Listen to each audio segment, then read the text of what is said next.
Hey everybody, and welcome back to whatever we're doing. Illuminated Page here on the Quiett Gentleman channel. Sorry, I'm on it, guys. I promise. That's all right. Yeah, so here we are, season 2, episode 8. We're gonna have some fun tonight. Tonight I am with Shawn playing Aaron Lockhart. Hi everybody. John, I was gonna say Bobby playing Jimmy Ray Sheridan. It's a roundabout way. Yeah, but you got my name right first tonight. I know. Yeah, usually you call him Aaron. Well, that was the thing. I expended all of my brain cells remembering his actual name. Roxy is playing Claudius Rumtree. At your service. And David is playing Professor Dalphus Hardgrove. Hello. What is the C short? What's the C? Charles. Oh, okay. All right. I have included that in there, even though we don't really discuss it very often. But I think he had introduced himself that way originally, when people met him. But that is my grandfather's name. What? And as a note, Jewel was my great grandmother's name. So. And as a people note, called him CD. As a note, the Keeper is what we called the demon that used to visit us late at night when I was a child. Oh, good to know is that my sleep paralysis demon is named Fart Knuckle. You know. Sorry. No, you're fine. Of all the knuckles you could see, it had to be farts. and then of course I'm Matt. I'm the Keeper. I'll be running the game. We've got some channel points. You're going to notice those down below the chat. You can use those to highlight your message and do some reroll stuff for that was cocked, or give people some luck. So first thing we're going to do is everybody's going to roll a d6 and get some luck there. So each of you will do that before I forget. I got a 5. 6. Woohoo! I'm the luckiest sumbitch ever. 1, 2, 3, 4, 5, 6. And then True facts. We are still in the middle of our Extra Life campaign. My Extra Life campaign. Sorry, Shawn. You guys can buy a bucket of luck for our players by going over there. I don't see any of the money, neither do we. It goes straight to Riley Hospital, which is the children's hospital here in Indianapolis. It's a pretty important like a hospital for me. I've known people that have gone there that wouldn't be here today without Riley. So Riley's a really solid hospital. They always need a little help here and there, and Extra Life is part of a gaming thing to help raise them money. One of the organizations here on campus is raising money for Riley right now. Yeah. Riley's pretty big in Indiana. It's a big deal. So if you want to go over there and buy a bucket of luck, you can. There's also a few other things that you can do over there. We're going to keep doing that through the end of the year. I'm at $115 out of my $500 goal, and I'm trying to get there. I'd really like to get there. So because some people here on the stream donated a lot of money, I'm going to not give out a bucket of luck and instead give out sanity. Ooh. Oh, I know. You guys are way more excited about sanity. So each player is going to get 5 sanity back. Wow. Yeah, I know. Thank you. It's a load. That is like an extra life in this game. Yeah, Aaron just doubled his sanity. Oh, hey, I was at 30 sanity. Okay, yeah, you're not doing as bad as you make it sound sometimes, Shawn. Well, I think we gained a bunch all of a sudden right at the end of Australia. That is true. Yeah, we gained. Yeah, you were good to us in our advance last week. Yeah. I was down to like 24, rolled a 6, got up to 30. Guys, he wants us to make it to the end. No, I just want to hit you really hard in this chapter and make you feel really bad. Well, you know. So also, we have a Christmas game coming up. I know the dates for this. By the way, Roxy, we're doing a Christmas game. No, we discussed talked about. And I just need to make graphics for it. So December 12th and 19th, again at 12 p.m. noon Central Standard Time until probably 3 Central Standard Time. We'll be doing the Christmas game. That will not be a Call of Cthulhu game, but that'll be a special game where we will have a special cast for that. So come out for that. That's coming up. Do you know what game yet? Yes, we'll be playing Fate. Oh, that's right. You told me that. So Fate is a different system altogether. It's very interesting. I like it. Oh, go ahead. What's the question? I wasn't gonna ask a question. I was gonna say, coincidentally, So I have made chummy chums with one of the castmates on the Call of Dice Masks of Nyarlathotep stream on Twitter and in Discord, and he is also a huge Mass Effect fan, as we know that I am. And he actually has a copy of the award-winning Fate Mass Effect RPG that the guy pulled because he was scared of getting sued. So he actually has hard copy and PDF that he's going to share. He's going to let me look at it. We will not be playing Mass Effect. I know. It made me think of it, and I was very excited because I also have a new friend in Norway. So. Oh, yeah. Hey, are they in Norway or are they in Sweden? Their thing says Norwegian cosplayers or cosplayers in Norway, so which also thrills me. Yeah, no, that's come back out for the 12th and the 19th of December for that. We don't have a cast set yet. I haven't even put out an all call yet because I'm really on top of things with 3 weeks. You're trying to get a job. We get it. Yeah, no, listen. And then going to therapy where I get to hear about my therapist's dating life. That was fun. Well, that's not good. Yeah, I mean, that feels like an episode out of my favorite comedy, the critically acclaimed Schitt's Creek. Hey, I hope you. Speaking of Schitt's Creek, did you guys know that we have a Discord server? We do. Awesome segue, Matt. Yes. You can come over there to join us and talk about food or Schitt's Creek. We also have a general chat. There's a lot of good people over there. Occasionally, we're going to be doing some party games on the channel, like Among Us or Jackbox games. I would love to get an Among Us game going soon, and we still need to play Hammerwatch because it is a. Oh yeah, we got to play some Hammerwatch. Fun. Roxy and I had a great time playing that on my stream for Extra I saw that. I saw that on your replay stream, and it looked really, really fun. David, you need to get Hammerwatch. It's $10, and we need to do a day where you're not doing schoolwork and you're hanging out with us. So a couple of weeks I'll be having a break, so it's all right. Nice, sweet. We could just do that, okay. There's some opportunity coming up for that. That'll be fun. Anyway, so come over to the Discord. You can join the Discord. We also have Twitter and Facebook. I'm not even going to throw those up because they'll be popping up throughout the stream. And then our YouTube channel. If you haven't subscribed to our YouTube channel, we're shooting to get to 100 subscribers because then we get a custom URL. So that's my push this week is I get you guys over to YouTube so we can probably we can get closer to that. So if you have a chance, just go over there, click the YouTube link that Roxy's going to throw up in the chat in just a second. Right there. Wow, she's already on top of it. And just click the link and hit subscribe.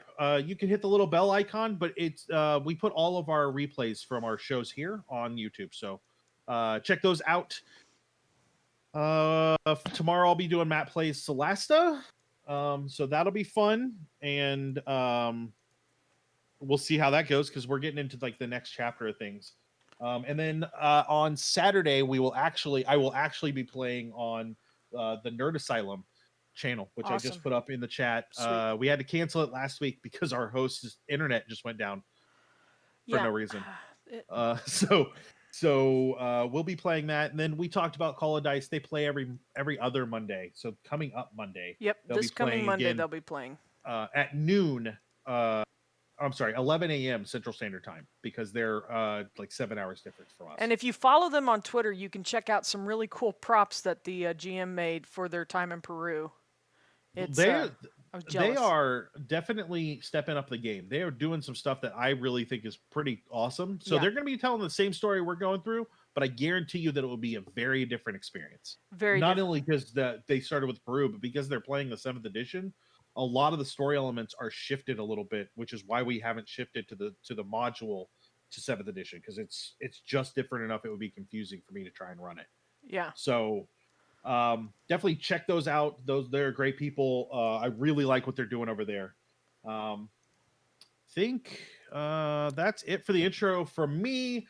Roxy's gonna roll an intro video and then we'll get back into the game and get started right up. So we'll be back in just a second. Alrighty.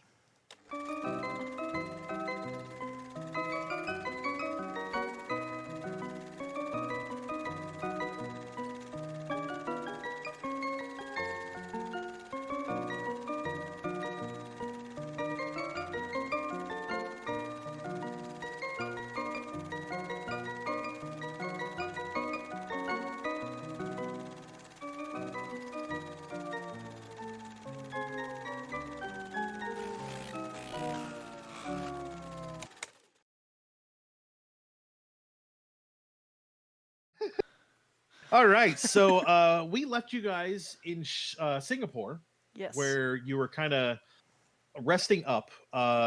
Does anybody have any damage left on your character? No, well, you No, made no. sure that we healed completely up.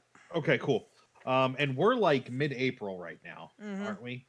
Okay. Yeah. Yeah, we I should. do actually have to track that. I don't think that you guys are going to hit the countdown timer here, but who knows? Let's go ahead and let's just pick a date to start from here. Let's say April 17th. Okay. I think that's pretty solid. That works for me, and then that way we can start tracking that a little bit more closely. I mean, we have been progressing at a quick pace. I mean, we weren't in Is this us Australia that long. arriving in Singapore? No, this will be after. This will be April 17th after you've been in Singapore for a little bit. Yeah, Licking 'cause our wounds. it was April, I think, when we were in Australia. So, or we I'm got. Yeah, we actually- didn't. We didn't I'm spend a whole lot looking of up time in the Australia. travel time. You spent a few week. Yeah. It was like a full week because you guys, the travel from Sydney to Darwin and then Darwin to Port Hedland was actually a distance. Yeah.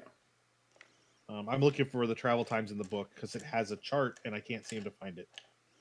Oh, I was going to say, y'all should definitely check out the Call of Dice Masks of Nyarlathotep stream because the GM actually made a note during the session that no one will ever see again, so I can't prove it.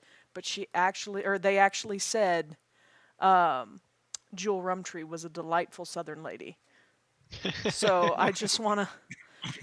No one can prove it because the Twitch ate the episode, but they did say it, and it made me feel very good.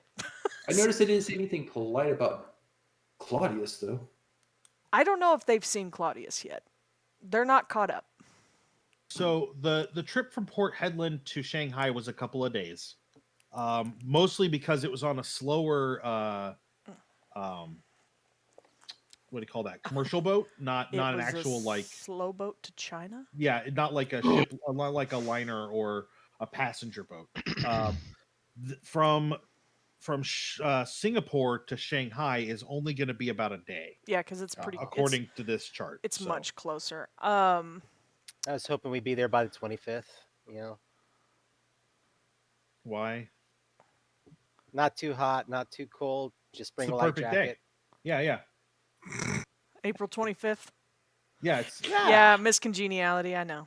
Yeah. I love.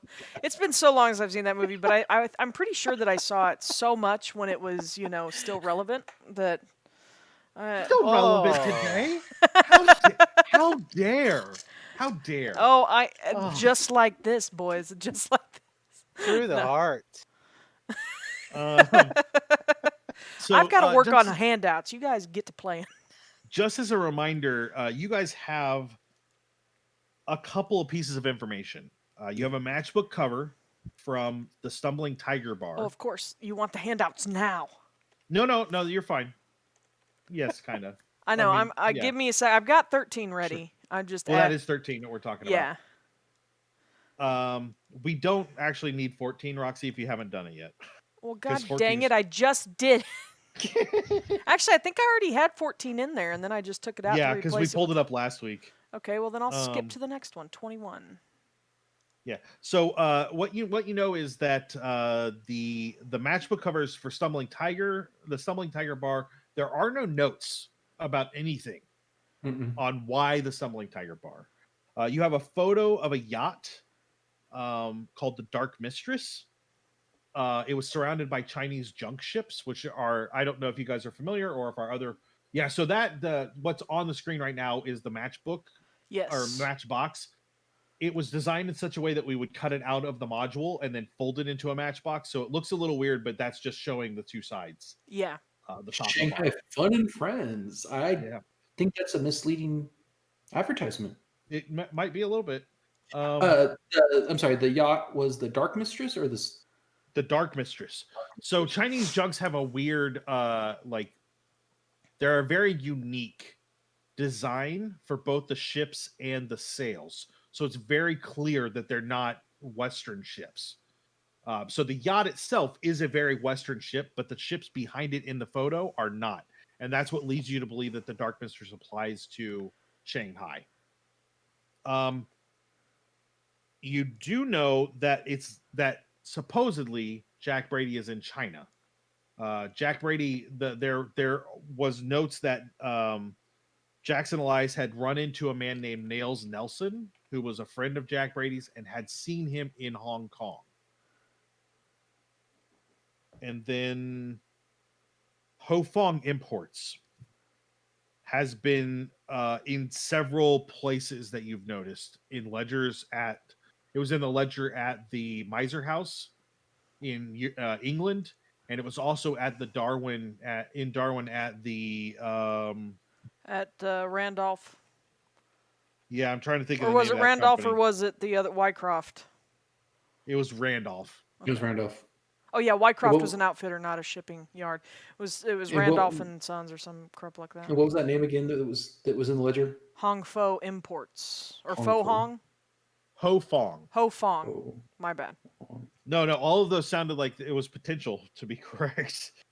And then I'm just making sure that we don't have anything else. One of the things I do like about this module is at the beginning of the chapter, it shows you all the potential connections that your characters could get and how to like link it through. So, also Huston's manuscript. Yeah. Did someone read through that? Dalphus did. Okay. You have a feeling about you have a feeling what to look for to find an island where supposedly the point near Shanghai on that map you saw on the pyramid. You know what island to look for in the information to kind of suss out which one that is. Yeah, wasn't that? I thought we had that name last session. It was We did the Grey Dragon Isle. Yeah, Grey There we go. Dragon Yeah, Isle. so Grey Dragon I just wanted to make sure I didn't give you something that didn't make that wasn't existing already. So yeah, Grey Dragon Isle, you have that information. Looking to see if there's anything else here that you would have picked up. None of that yet. None of that. Okay, yeah. Yeah, so that's kind of the information that you've got so far. It's just a matter of what you want to do and how. Okay. Sorry, I am working on these handouts, so I'm a little distracted, but it's not going to take me much longer. I'm already halfway through. Are we staying somewhere in Singapore? Or no, we're leaving, so we're just getting to Shanghai. You're getting ready to get on the boat to go to Shanghai. Oh, okay. Nothing bad's going to happen on the boat, but I want to make sure that you aren't in Shanghai until you're ready. Okay. Well, on the boat, I think Claudius is just going to try to rest up and try to get his brain in a better place, which actually that sanity boost, I mean, he's doing fine on all accounts. He's lucky as hell and he's quite sane. And a bit of a glass cannon when it comes to fighting. A little bit, yeah. He's I've made it clear he's a con artist, not he's a talkie, and Roxanne is not. I am not a talkie. I do that quite poorly, but Claudius can talk his way out of a paper bag. I think Aaron is going to spend his time writing some letters home because he is worried that something's going to happen and his parents won't know why. And so as soon as we make landfall in Shanghai, I'm going to mail those letters off the first chance I get. Singapore is still a British port, so it's easy to send it back from there. Okay, let's do that. That works for me. Okay. Yeah, Claudius sent some letters home as well to Ibiza and also to New York. And just as a reminder, so you guys are prepared for this, it could take several weeks for those to get home. Yeah. So, yeah, because it's going to go from Singapore to somewhere in England, however long that takes. Are we aware of the telegraph network at this stage in history? I know that there was. Yes. So there is a transatlantic telegraph, and there's likely Europe. There's likely a telegraph from Singapore to China, which would still then take it across. But I'm not sure that Europe is connected to Asia yet. Okay. Because it took a while for Russia to catch up because they just went literally through a revolution. Sure. And they were already, I don't know if you guys know a lot about Russian history, but like they were already behind technologically. So Yeah, There are a lot of big steps that the hadn't stuff been that I taken. know is from a little earlier, from that one show on Hulu that was really good. The The Great. Crown or The Great. whatever. Ah, Oh, Its history is very modified, but it at least kind of gives you a picture of the time period. Like the actual events the show portrays are probably most definitely fictional, but good show though. it Fun. was a quality show. so a couple of things about Shanghai, just to give you guys an idea. In 1920, New York City had about 732,000 people that lived there. Um, Shanghai has 1.6 million people that live in Shanghai. So that means you're looking at not exactly double, but close to double the number of people. And only about 20,000 of them are non-Chinese, mostly Japanese, although there is a very heavy English, French, and German influence here. There was the Opium Wars were a thing, and it became a weird thing, and now England kind of runs Shanghai, sort of, but not really.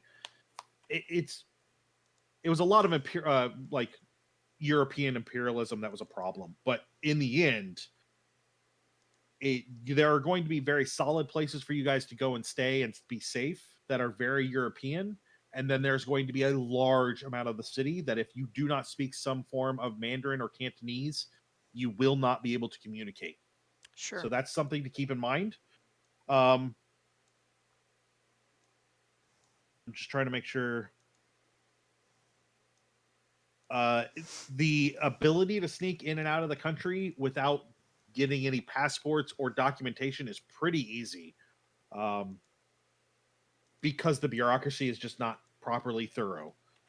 And then the city is pretty overpopulated, and a large sections of it are in deep poverty. Should have asked about being able to like learn a bit of Mandarin on the boat ride. I would say that so Claudius has a little bit of Mandarin. I would say that you guys can pick up some phrases, but it is such a very different language from any European language and most other languages that it would take some time to go through those and really learn them. I can probably teach you like, hi, where's your bathroom? Yeah. How's your mom and them? But at the same time, we could probably find some European expats to translate for us. You just as definitely well. can find somebody to do some translation without much of an issue. Much like we did in Egypt with what's his name? Yeah. I'm trying to see if I have a warehouse. I have one somewhere. It doesn't say it on here though. Oh, and I guess the last thing is that's also important is while there are police, rich people hire guards. Okay. So while there are police, like the British consulate does have like, British guards, but also like or British soldiers as guards, but also like the businessmen from England have their own hired guards, and that's just part of the way things work. We defeated polyps last session. We're fine. If Yeah. if I have a warehouse there, which I can't remember what my backstory says because I apparently pulled it off my sheet. I can't remember if I have a warehouse in Shanghai or if it's in It Hong would make Kong. sense for you to have one there. So yeah, that's fine. Could there be potential that I have guards already on staff? Roll luck for me. There's always potential. I'll take that. Let's see. Luck. Okay. That is 52 under 85. Oh wow, you got a lot of luck. Okay, yeah, definitely. Not only do you have guards, you probably could pull one of them that speaks better Mandarin than you. Sweet. If you needed to. Fantastic. Actually, probably several of them speak better Mandarin than you because they're kind of entrenched in it every day. I'm sure that they're native speaking. Do you actually probably have European guards? That's Nice. pretty typical. Nice. So one of So- these handout. Oh wait, you told me to skip this one. I think. Never mind. I'll say one of these Yeah, handouts is enormous. Yeah, number 43 skip, because I'm going to read that, and actually it has some racist language in it, and I would like to not put that up on the screen. Sounds great. It's racist language that's appropriate to the time, but also I'm not comfortable reading it that way, and I'm going to have to be careful how I say that. I get Because that. last time I felt real bad when I just hit that word. Yeah, I get that. Okay.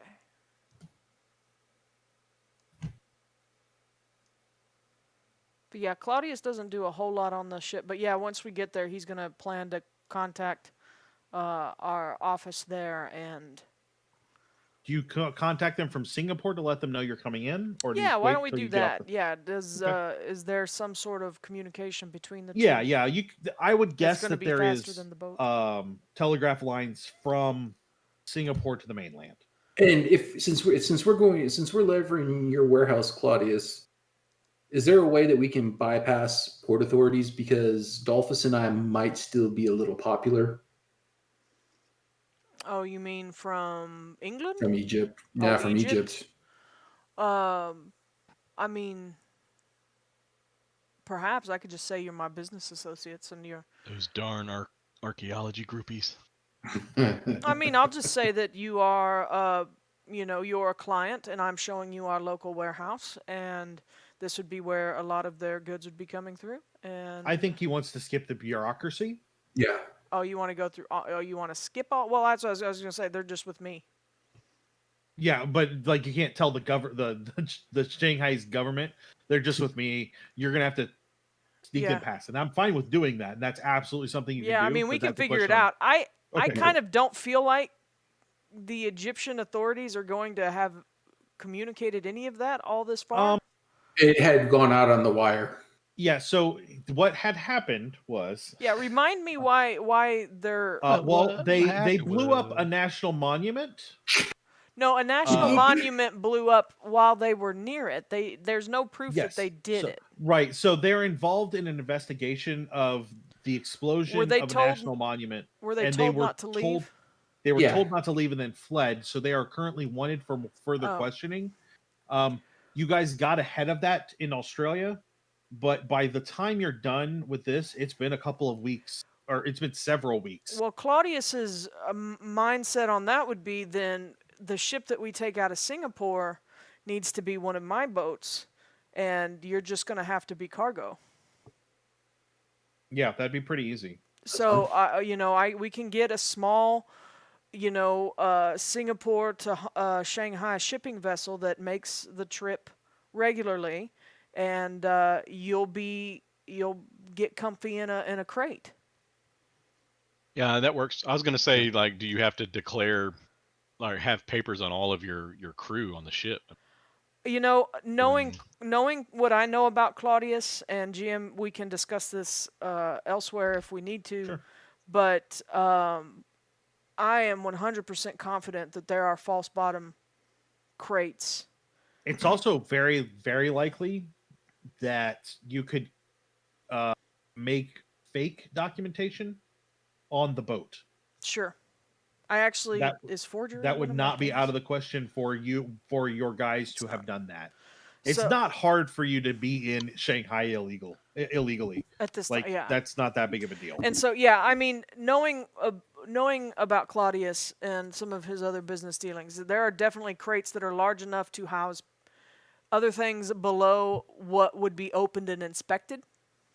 At a glance, Yeah. So there is room, and he would just be honest. He's like, we can either work on forging documents for you, or we might even forge those documents in Singapore. I'm for sneaking in. While I don't think I have much of a picture trail, the professor is a little more notable, and they might have plastered his picture everywhere. Well, I mean, we could shave your So- beard, Dalphus, if you were okay with that, and you would look entirely different. I am quite sure. Also, keep in mind that Dalphus is recognizable in a very select Mhm. niche group. Yeah. which He may would or have- may not actually apply. So Well, no, yeah. he would have the paper would have more access to like a picture of him to plaster. Sure. That's what I'm referring to. Not that he's like universally known, but finding a picture But of him again, I with one think poster is a little if easier. we could alter his appearance very easily. It's all.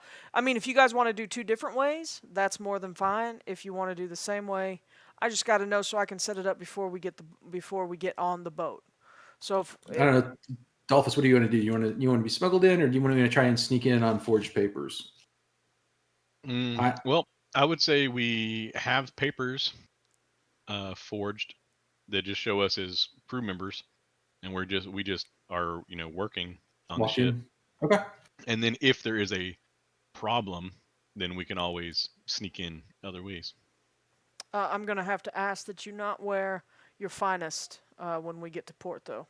If you could dress down, as it were, and at least look more like the crewmen on this boat, even though you are both quite white.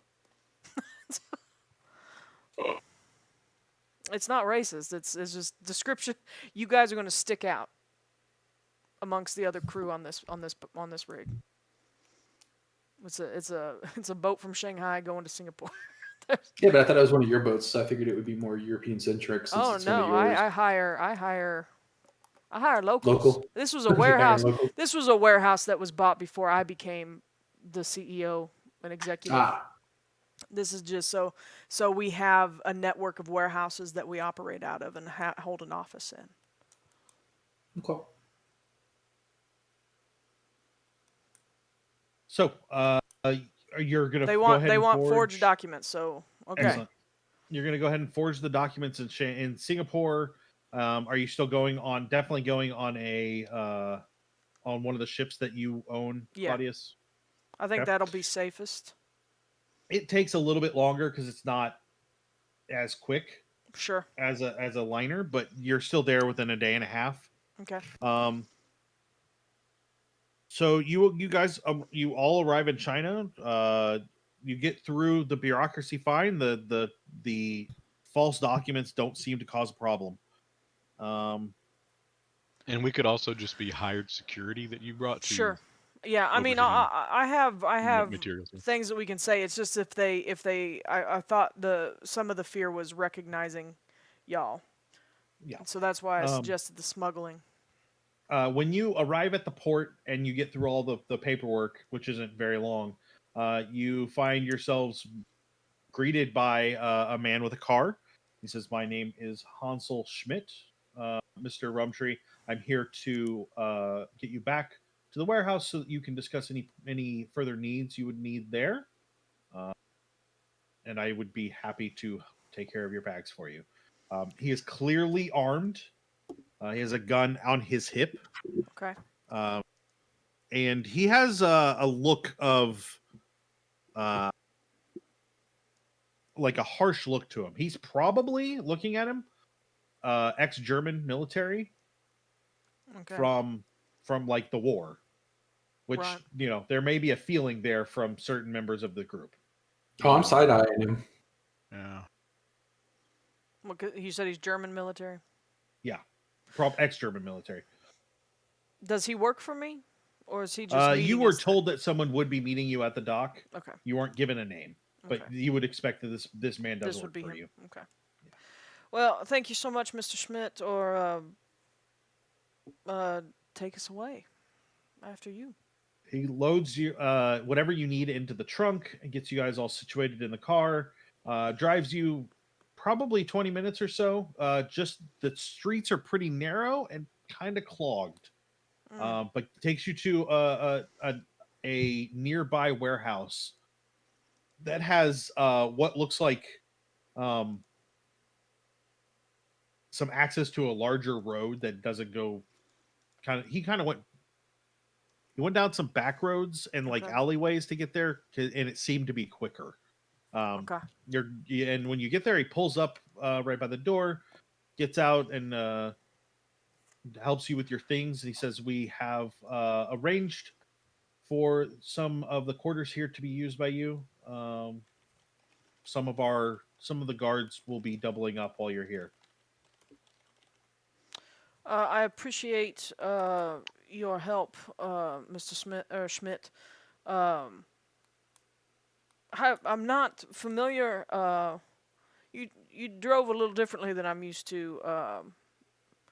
The main streets this time of day are really, really bad. Sure. I'd rather not just sit, and a little bit of weaving in and out of smaller roads isn't so bad. Of course. He does have a serious German accent. It's not too thick, but it's clearly German. Can I roll some sort of like insight on him? Yeah, psychology. Since I've not or worked if with him before. Or if you have German, you could probably try and pinpoint where he's from. I do have German, so I'm gonna do that. I'm gonna do psychology because Claudius does not speak German, and he did not pass his psychology check. I didn't pass mine either. I mean, he sounds German to you. All kind of sounds the same. All smells like sauerkraut, I guess. I don't know. Ooh, now that was pushing it. Man. That's some hate mail coming. But, well, Mr. Schmidt, I have not had the pleasure of your acquaintance before today. Do you work for my company, or did they hire you? Yes, I am. Separately I'm as a one of third the party? supervisors for the guards here. I take care of the first shift. I wanted to make sure that you were greeted and brought here with the proper respect. Fantastic. I really do appreciate it, and you've been nothing but professional and very accommodating for us. One question I do, or I might have a couple questions for you if you don't mind just for a second. We are really going to need somebody. I mean, I speak enough Mandarin to get by, but do you have anyone on your staff that can accompany us and translate for us if the need arises? My Mandarin is strong. My Cantonese is rather weak, I'll be honest. Okay. I've got a couple of boys that speak Cantonese quite a bit better. It's just a matter of who we want to pull from where. Also, I do apologize. The rooms that we've got they're not hotel rooms. That's fine. The boys here, they sleep, it's meant to be a place to sleep and to stay, not necessarily luxuriate. Is it safe? I mean, you're gonna have guards on the building day and night, plus guards sleeping upstairs. I'm sure there are safer places like the consulate, but I can't imagine. No. This is perfectly fine. My compatriots and I, we don't wish to linger here for very long, but we do have some belongings that will need to just be in a safe place. So we don't have to truck them around with us day in and day out. So as long as you're confident in the safety and security of this location, this is more than fine. We probably will not be spending a ton of time here in this building as it is. Of course. No, if you do need something, if you need any provisions or anything pulled together for you, I would be happy to either go myself or send somebody for it. Sure. It's just we are here to take care of whatever we need. Okay, fantastic. Well, hopefully Mandarin won't be or hopefully Mandarin will be enough to get us by, but if you could assign someone, or even, I would be more than happy to have you join us for our time here. If someone could join us at least as we explore a little bit, or at least stay near, if that makes any sense. My other question is, what do you do for nightlife around here? There are several clubs nearby. Some of the boys get into some of the less reputable clubs, places where you can play some cards, gamble a little money. Sure. They do have some. I'm not sure if you've spent much time in China, but they do have some interesting gambling that goes on here. It's a little different from what I've done, in Monte Carlo or sure anywhere like that. That's mostly it. There's a lot of British and French in and out, and then the Japanese are still taking over the German interests here after the war. So. Well, yeah, a lot of options. I've got a question for you. And we have the matchbook, right? Out of character? We actually have it. Claudius yeah, would have absolutely. grabbed that at some point and pocketed it with permission of anyone else, and be like, I met another business partner. We crossed paths in Australia, and he actually handed me this matchbook. Are you familiar with the Stumbling Tiger? He smiles a little bit and he says, I have been in the area. I can't say that I've been inside. That's a little bit rougher area. If you're Oh. planning to go there, I would just I would want to make sure that whoever's going with you is a little more prepared. Fantastic. I always love finding out after the fact, secondhand, that my business partners are a little bit rougher around the edges than I care to necessarily be. But as it is, some of these gentlemen that are traveling with me, they might enjoy that sort of thing. So is that something that you would have someone to assign to us to, just keep If us you're on the comfortable level? with me, I would be happy to go with you. I would say that if we're going to go there, that a fist fight is just a fist fight here. So unless it's going to become more dangerous than that, I would personally draw weapons. Something to keep in mind. So let them draw first, is what you're telling me. Yeah. Okay. Guys are going to get drunk and throw some punches is really what it comes down to. So just be prepared for that. Sure. I grew up in Detroit. I am very familiar with Yes. boys who like to throw punches. So that sounds wonderful. If you might give us just a few minutes to get our things set down and sorted, and we'll have a discussion. But I suppose if you would like to accompany us, don't go too far. Can I just find you downstairs? Is there a security office or something? So he had kind of walked into like one of the doors, the regular size doors to the and you guys had been talking right there. While you were talking, like 4 guys came out, grabbed all of your stuff and took it up to the room. Fantastic. So you're already kind of set there, but they've gone back to what they're doing. You have an administrator here. So we're April 18th. April 18th. Excuse me. Yeah. Does your shipping here do like routes or shipping here in town? Like courier? Distribution? Most of the stuff that comes in here is for companies to sell. So we will we'll hold whatever they get in until they, come and get it. And then they usually do the distribution. This is more of a holding place, and sometimes shipments end up here that can't get into another port right away and need to sit for a few days or a few weeks to either pack up with another shipment or for whatever reason. Well, the reason I'm asking is, do you have a city map? I can get you a city map. That shouldn't be too hard. I'd like that. Okay. So it will likely be in Mandarin. So I just want to make sure you're aware of that. If you can mark where we are now, and I might ask you to mark a few other locations on it. Oh yeah, I can definitely do that. That'll be good. And maybe you can set someone on this. I'm sure that you have connections. Have you had any dealings with the Hofong imports?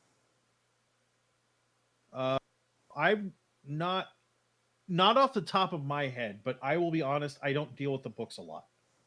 So Claudius, you have an administrator. It is a Saturday currently. I looked it up. Cool. So he's not going to be in the office, but that doesn't mean that you couldn't call him in. Honestly, that wouldn't be the end of the world. Yeah. So Tonsil says, I haven't looked at the books. It's not something that rings a bell right away.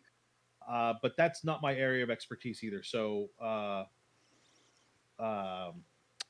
Rumsfeld would know more about that. Claudius, I think we should get someone on this. I mean, we can go to the Stumbling Tiger, but I think we need to find out more about Hofong imports and their dealings and all this.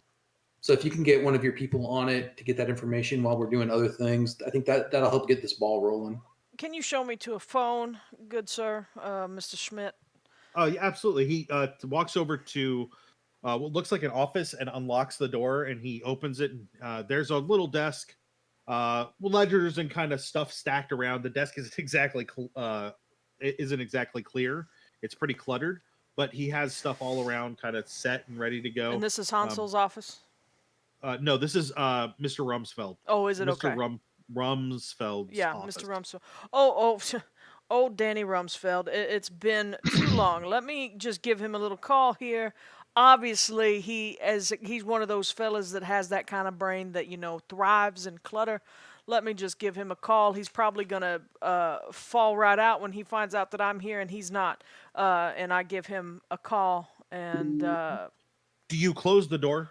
Because Hansel did not come in with you. He opened the door and then just stood back so that you could go in and do whatever you needed. Yeah, I probably will close the door. So you call. It rings a couple of times, and he picks up. And this is Rumsfeld residence. Danny boy.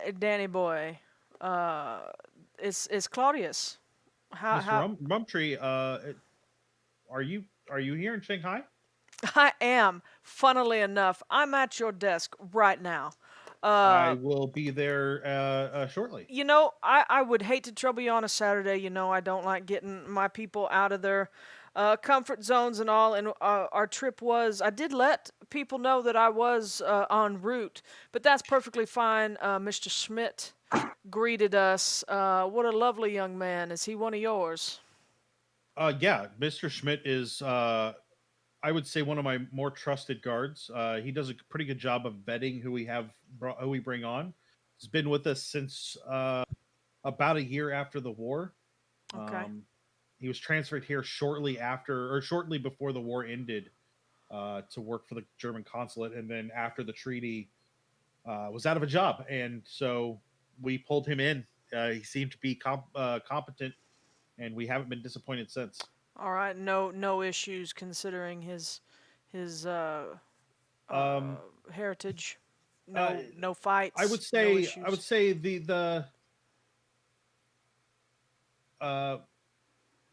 He's a good old boy. He's a good boy from Germany who believed in what they were trying to do, that Germany should be Germany. But a war changes people's feelings for their nation. Sure. And yeah, I would say, as far as that goes, his love of Germany is not the same as it used to be. Right. Well, that's all well and good. He's actually volunteered to accompany us around Shanghai. Not too sure how long me and my friends here are going to be in town. This, unfortunately, well, maybe fortunately, is not a business trip. I will be available to handle some business things if needed. Would rather not, though, as you, I'm sure, are well aware. That is not how I like to do vacations. But as it is, I actually am looking for some information on Hofong Imports. Is that an organization or a company here that you are familiar with? They're a small shipping company. They deal. I'm not sure what they deal in, but they have a very specific clientele. Yeah, we've run across their names. I'm on. Jewel fell quite ill in Egypt a few months back, and I was. Are we assuming that he has come to the warehouse to have this conversation, or are you having it over the phone? Over the phone. Okay. Yeah, I wasn't gonna call him in. I was just gonna talk to him real fast. It's gone on longer than I anticipated, but yeah, Jewel fell ill a couple months back, and I've been trying to wrap up some things that she was working on, and then we've just come across the name a couple times, and I didn't know anything about him, and being as we have an office here, I just wanted to know, have we ever done any kind of courier work for them or anything? Not that I'm aware of, unless I missed some secondary or tertiary connection. That's from another company. Like, I don't think we've had any real connection to them. I know that there have been times when we have shipped things from Australia to here, and they okay. may have been on our boats, and Sure. Hofong may have put things on one of our boats, but I'm not sure. I can't be positive. You don't I would happen have to thoroughly check our records on that. you don't happen to have any information as far as where they might be located here in town, or Oh, I can pull that up. That's not a problem. yeah. I'll be in the office. It'll take me 15 minutes to get there. And Sure. I'll pull that up and have that available for you. Sure. Is there anywhere to eat around here? Do you like noodles? Have you had good Chinese noodles? We've of course I like noodles. Remember you took me to that really nice place. We weren't right. here at this location, so it was over by the other office, but no, I love some good Chinese noodles. Let's Lo I mein. can point you to a couple. I could point you to a couple of smaller shops that I wouldn't say are as nice as the one we went to, but they're good. You They're know real what? I'm good. here for quality, not quality of food, not necessarily atmosphere. Well, we can get all that later. We just got here, but I have a feeling my compatriots are hungry. While you prepare to come over here, we might just go grab some food real fast. Okay. He gives you directions that are just like a couple of blocks walk. Sounds It's not great. very far. Well, thank you, Danny boy. I'll see you here in about 20 to 30. Sure. Thank you. So do you have any information? He had some. He's gonna come up here and he's gonna tell us where it is. Are you boys hungry? I feel like I'm hungry. Hansel, I've got directions to a little noodle joint not far from here. Do you think we're okay with going and doing that on our own, or do we need to have somebody with us? Are you guys all obviously armed? Yeah. Well, it's not obvious, but I'm definitely armed. It's more obvious than he's aware. I don't even have dice out. Hold on. I'm totally not prepared for this It question. probably I would just be asked. obvious with me. I mean, yeah. Yeah. Claudius still has I mean, his how can you miss machete on this his giant hip. Yithian rifle that I carry Yeah, around? hopefully you're not carrying that. Hopefully we found a way to wrap that in something. And That's probably in a trunk by itself. It's not exactly small. We have two of them, so we got a crate. 6-foot thing that's wrapped in rawhide. No, don't worry about that. Don't worry about that. it is an about Australian yourself? outback relic. Worry about yourself. Yeah, check yourself. Yeah, I got a few weapons on me. They're not all hidden, though. He kind of looks the four of you over and he says, just remember, if it's a bar fight, it's a bar fight. If somebody tries to rob you, guns are fine. Sure. But we're gonna get in a bar fight at the noodle place. Well, I mean, Sounds like fun. I don't know if you've had noodles here in China, but I like to have a good beer with them, and usually beer comes from a bar. And I don't know if you'll take a side trip or not. I just if you folks feel like you can handle yourselves, then that's the way I would be. I would be looking. I Do think seriously? I really just want to get noodles and come back. Oh yeah, then you should be fine. Like I don't know if they've done it here, but it's something that they're working on in New York. But it's like a walk-in noodle, where you get your little bowl of noodles, but it's like it's in a disposable dish, like really like it's wrapped up in like brown paper, and you eat it right out of that. And as you walk downtown, it's a new thing. It saves on, dishes and things like that. But really, we just want to get a little bite to eat. Long boat ride, and those cargo boats aren't really made for luxury. So Yeah. and Danny, I'm sorry, Mr. Rumsfeld is going to be here shortly. So I just want to go get some food and come right back. Yeah. They should be able to wrap something up for you. Fantastic. Thank you so much. If you'd like, I can run over there and grab it for you. That would be perfect. Do you think Mr. Rumsfeld would mind if we just camped here and waited for him a little bit? Oh, no, not at all. I'm sure Mr. Rumsfeld will be happy to see you here. And yeah. That's not a problem at all. That would be great. And I'll write down what I want, and then I'll just say the rest of them they'll enjoy this. It's wonderful. Yeah. So he heads off. It's the easiest He's way to gone. get rid of them, y'all. He's gone a a few minutes, more than a couple of minutes. Comes back with enough food for everybody. I assume you gave him money, right? Yeah. Okay. And while he was gone, can I talk to Yeah, my go for it. compatriots? Yeah. So real quick, to give you guys an idea, Mhm. there are a couple of offices on the first floor. There is a second floor above that area of the warehouse. The rest of the warehouse has crates and skids and other things all throughout. It's not necessarily full, but it definitely is above eye height in several places. And there are along the walls are shelving units where things have been stacked in several places. And so this is a pretty active warehouse. I'd say it's probably the size of like a 3-bedroom house kind of deal. And then on the second floor above the offices are what looks like barracks rooms. So with bunk beds in Okay. them. And it looks like there are 4 of them. And your stuff has all been taken into one. Oh, okay. Looks like we're going to be sharing, gentlemen. Although we aren't up there, we're in the offices. But yeah. Can't be any worse. Can't be any worse than where we stayed when we were in Australia.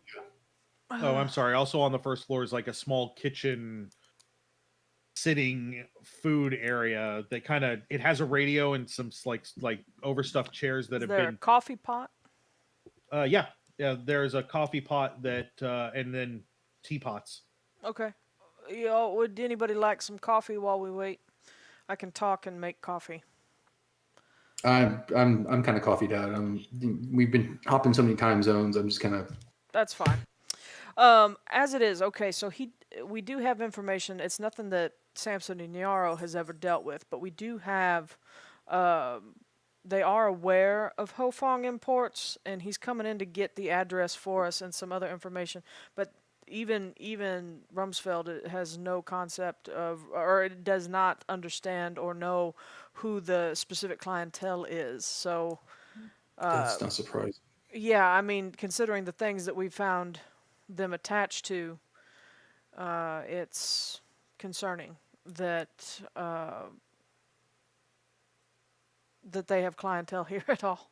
If we decide to, once we get the address, if we decide that we want to go check out Hofong Imports, do you think we can use your shipping business as a guise to get a foot in?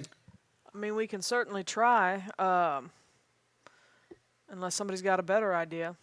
No, I would hate to damage The your reputation of livelihood the looking company. into, yeah. Honestly, what's the plan? I don't think we necessarily have one. I honestly feel like after our time in Australia, my leaning is that going to Hofong Imports is going to be really just exactly like the other shipping place was. It's going to be swarming with cultists of some Chinese cult that we don't even know about yet. And they are going to corner us because we're going to say the wrong thing, especially if we imply that we're looking for Jack Brady. And honestly, the Stumbling Tiger is probably the easiest place to go because there will be a lot of people, but it's going to be dangerous too. If Jules' notes have taught me anything, it's that it doesn't matter where we go, we're going to get cornered and say the wrong thing. See, I think the Stumbling Tiger is going to be just as much of a trap as Hofong's. We're going to walk into there trying to get information. But and we're just gonna Hofong is not a public place. Well, Hofong yeah, is a well- private business, whereas at least the Stumbling Tiger, you're going to have civilians and Yeah, maybe So was the club in England, and we almost got killed there well, facing cultists. she I had feel better about the club than I do about the warehouse. Jewel had her own opinions about why the club went the way that it did. But that's neither here nor there. Knew you were But going to go there. I feel much more comfortable about the club than I do the warehouse. Well, I mean, here's a radical idea. We know that something's going on that island that we found in Heston's. yep, sure. We found, we know that there's some kind of ritual going on at the Grey Dragon Island. I mean, we could just circumvent all of this cloak and dagger stuff and just go straight to the island. I mean, we have almost as much information about the island as we did when we went into the desert in Australia. I mean, sure.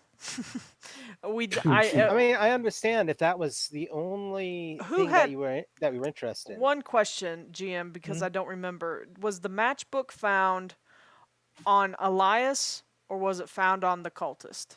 Elias. It was in his pocket when we rummaged his pockets, I thought. That sounds great.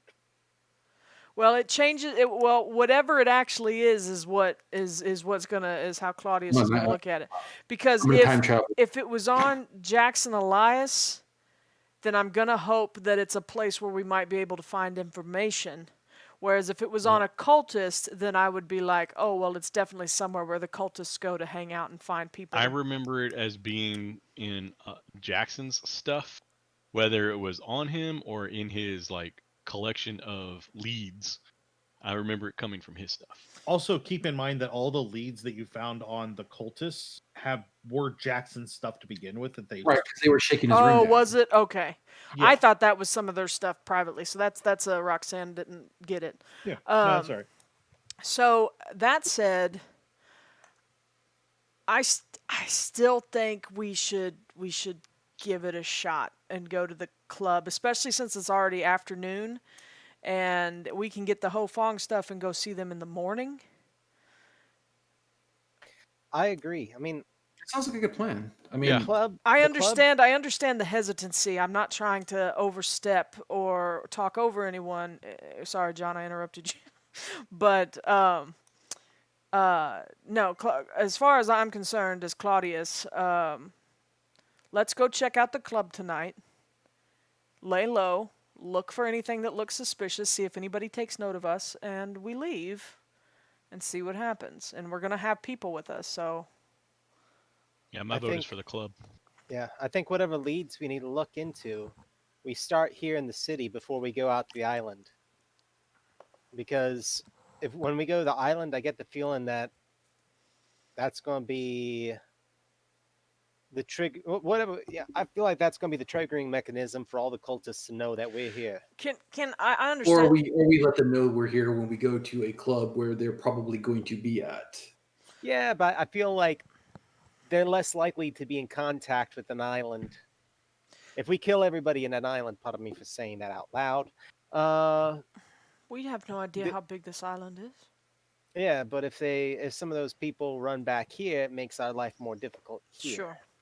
My thing is, no, that's not. Claudius isn't talking. He said his piece. This was a Roxanne to the GM thing. Is there any way that we could be doing a spot hidden on Rumsfeld's office while we're alone? Yeah, what are you looking for? Anything that looks like it might be cult related.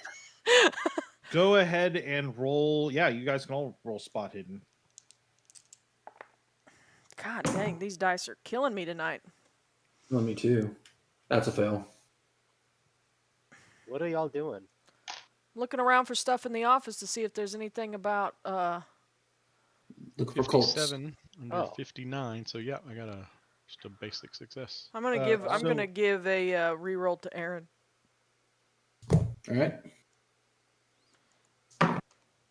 That's nice. That is a hard success. There. I feel better if we have a couple successes. So Claudius, what you know is Daniel Rumsfeld is a Chicago boy. He's from Chicago. He was hired a few years ago, several years ago, and has been doing a great job out here. Because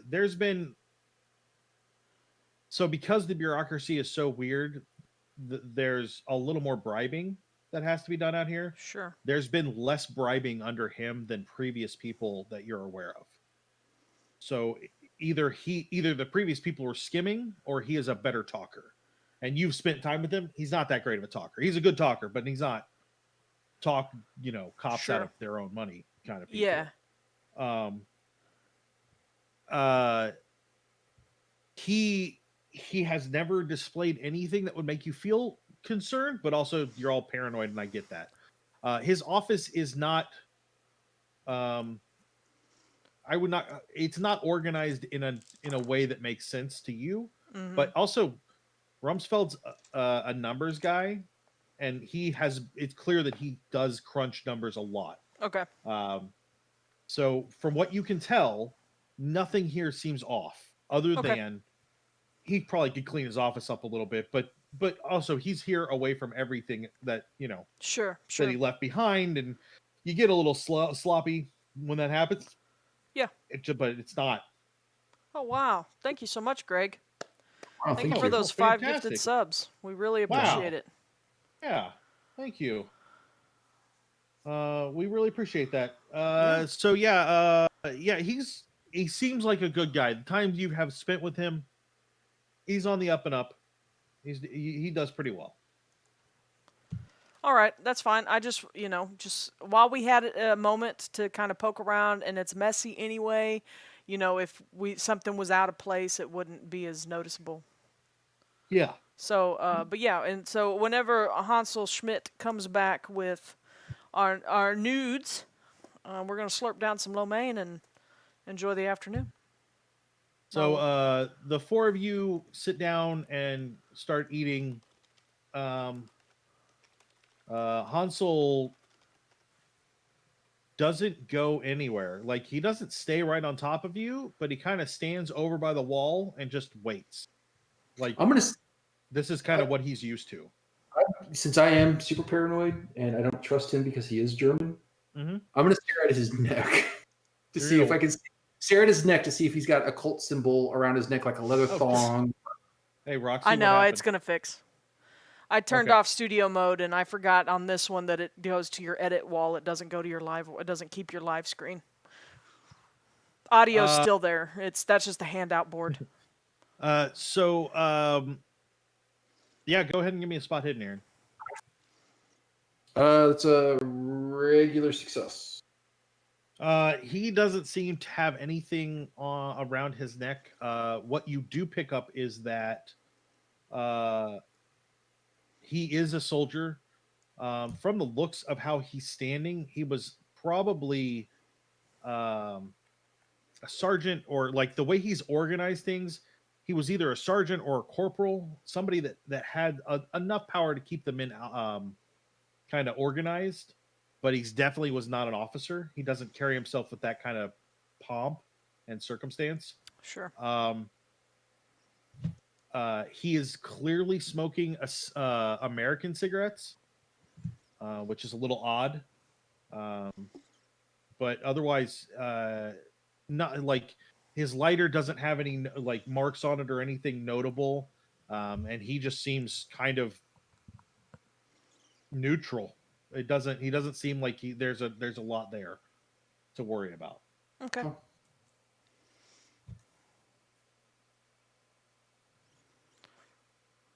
Well, Aaron doesn't feel any better, but I do.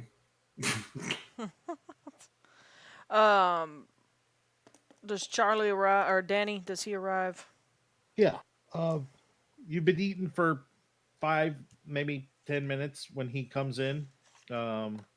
He looks well put together, although he does look like he rushed a little bit. His hair's a little not quite combed right, but it's also like late afternoon on a Saturday, so he may have just been at home, relaxing on a Saturday. Sure. He comes in and he walks over and he waits for you to stand up and then shakes your hand. He says, Mr. Rumtree, it's good to see you again. What besides looking into the information on Hofong, is there anything else I can do for you while I'm looking into that? I kind of look at everyone else. We've heard tell of some different places around Shanghai that might be of interest to us. Like I said, I'm looking into some things that Jewel was looking into, just trying to help out. She actually worked with our friend here, I don't bother giving a name, but I point generally at Dalphus and Aaron. And so it's a very vague thing, but we're trying, huh? Them over there. Yeah, I just kind of, and just trying to help them wrap up some things. And so there's some locations that my limited knowledge of Shanghai, I've only been here a handful of times on business, and it doesn't leave much time for leisure. But are you familiar with the Stumbling Tiger? He kind of looks over at Hansel, just like kind of a little confused. I isn't that the bar over by the Flower Girl places? And Hansel kind of nods and he says, "Yeah, they're." So it's not terrible, but one of the places they've got some gambling dens and some Flower Girl houses, and then the Stumbling Tiger's over there with a few other bars. If you're gonna go over there, though, Hansel's available. Yeah, and I would take him with you. He's coming with. Are Okay, the good. Flower Girl places like houses of lady favors? Yes, very much so. Well, you know me. Those are of no interest to me. I am a kept man. As it is, I don't know why that's my segue phrase that I've decided on for Claudius. But now this one's going to sound a little funny. And I'm going to kind of look at Dalphus when I say this and hope to God I'm not doing the wrong thing again. But you know what? Here we go. Have you ever heard of anything or like a community or something, maybe some like underground group or the other called Grey Dragon Isle? I think Grey Dragon Isle's like at the out past the mouth of the Yangtze River. So it's a physical location. Yeah, I mean it's like okay. out off the coast of China. So when you guys came in on boat, you went up the Yangtze River, which is just wide right there, and then kind of turned down the Wingpu River, and you come at it's like 14 miles from there into Shanghai to where you guys were on the docks. So it's a distance inland, but not terribly far. He said, "Yeah, I mean, it's out in the ocean. I don't know much about it though. It's not a very big island, but big enough that it's got like a mountain on it and some forest and stuff." Has anyone ever asked you to make deliveries there? No, I'm not that I'm aware of. Okay. Well, that's at least better than I was thinking of. You wouldn't believe some of the weird places that I've ended up since finding Jewel in Egypt, but we have learned. I've become quite familiar with. People will give me names of locations, and it's more like a community, or like what they used to teach in Sunday school. You went to Sunday school, didn't you, Charles?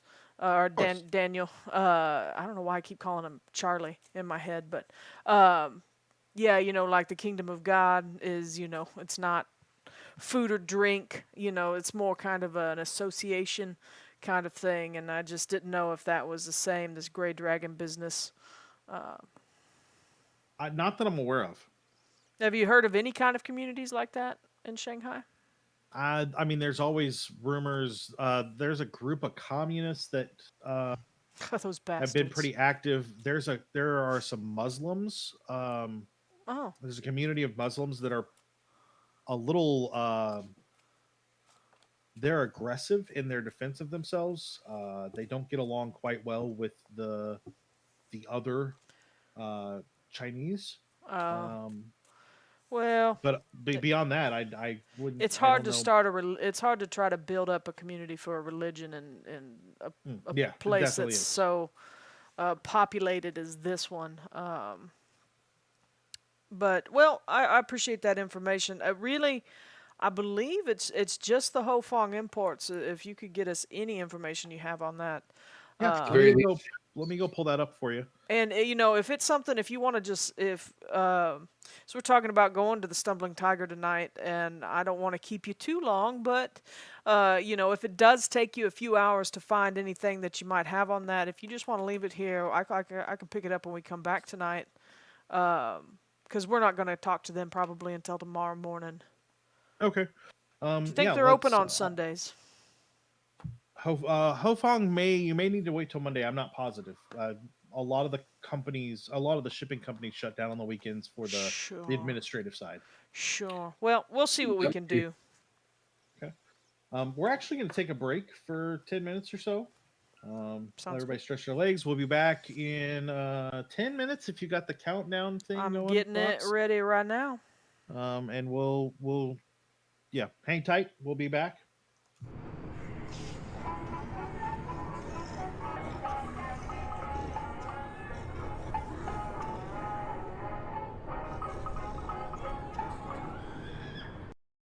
Transition to another countdown. I'm just going to start it over. That was the thing. So that was not the final countdown, but this is the final. This one is. Yeah. No, the thing that gets me about it is OBS had a thing where if I transitioned, it swapped them. So, like, if I transitioned from countdown to main, it put the main as my one that was set up to transition to. And it doesn't do that now. It just keeps it. so if I don't remember to set that up, it becomes an issue. So that was on me. And there's Lizzie. I saw Hazel and Freddie earlier, and now I see Lizzie. Oh, good. Just need a Starbucks. Well, don't worry. Starbucks is going to show you that porg. Yep. Have you seen her porg? I don't know. She's been really good about because it's just been me around the house, and she's like, Have you well, seen that porg? I know you I have saw it. Hazel coming up wanting to get some attention earlier. Yeah, she really wanted to go outside. So that's what we did. And then Fred went out front and didn't want to come in, and so I had to lure him in with treats. But have you seen Starbucks porg? I have. Porg? Starbuck, where's your porg? I even touched the porg. Where's the porg? She's gonna come over here and she's gonna be like, "What, do you have it?"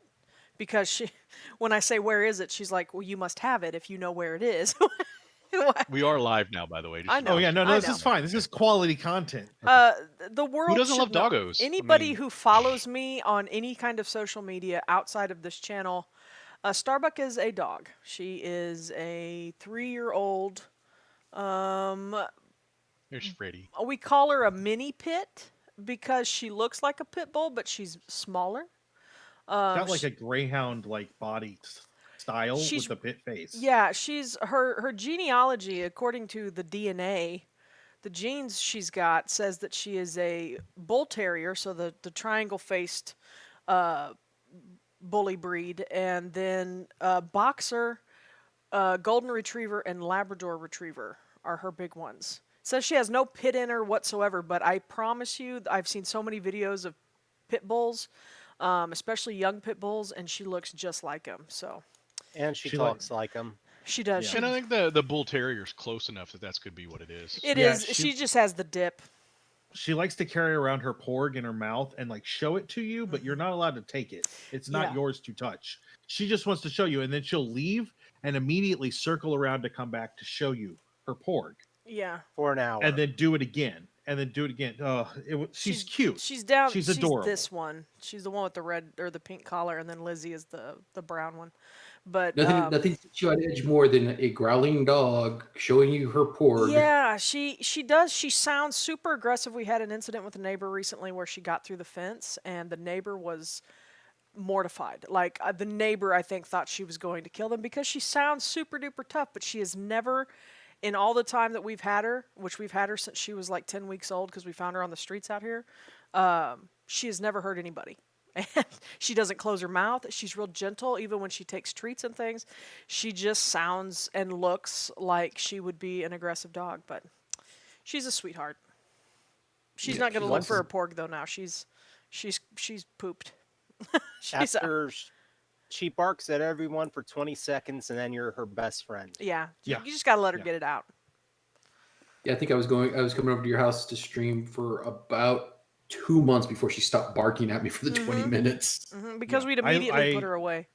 I stayed there for a week, and every time I came down the stairs, she'd be like, "Who are you? Who are you?" Oh, hey, how's it going? She doesn't bark at Sam, but she is very interested. Anytime she hears Sam start to move around upstairs, she's like, "Oh, he's coming! He's coming down! He's coming down!" And then she finds the porg and she wants to show it to him. Have you seen her porg though? It's out on the couch right now, but she's, like I said, she's tuckered out. And I just heard my phone bling. Oh, And if you I couldn't bark see at it. her or growl at her, she becomes very confused. and just gets mad and wants starts to- like yeah, wanting to like- go just like, outside because she's like, What are you doing? obviously something is happening. Well, no, it's not that she's confused. You probably just like said some kind of weird dog lingo. Yeah. Like what? Yeah, She's like, Say "You want bye, me to- mama? you're not supposed No. to say that. The moon? What?" Yeah. Yeah, no, the porg story is that she showed it to my mom, and my mom, just assuming that she wanted her to throw it, my mom just like pulled it out of her mouth and just tossed it, and Starbuck like stared at her for a minute and was and then would not bring the when she would get the porg, she would bring the porg like How because dare mom you. couldn't get out. My mom is she doesn't like being called disabled, but she has a lot of body problems, and she's very limited mobility, and she is on disability, but so mom didn't have a whole big range of motion, and Starbuck would stay like right out of reach. She's like, you can look at it, but you cannot touch, because not only did you tear it out of my mouth, you threw it, which is completely unacceptable. I play with the porg, you admire. And so she's a good dog. She's a good puppy. But yeah, anyway, we're in Shanghai. Are we? Yep, definitely. So just set it right there, bud. Oh. Thank you. And now you have. Now I have food. It's cool. My chicken chili turned out delicious, by the way. Solid recipe out of the diabetic cookbook.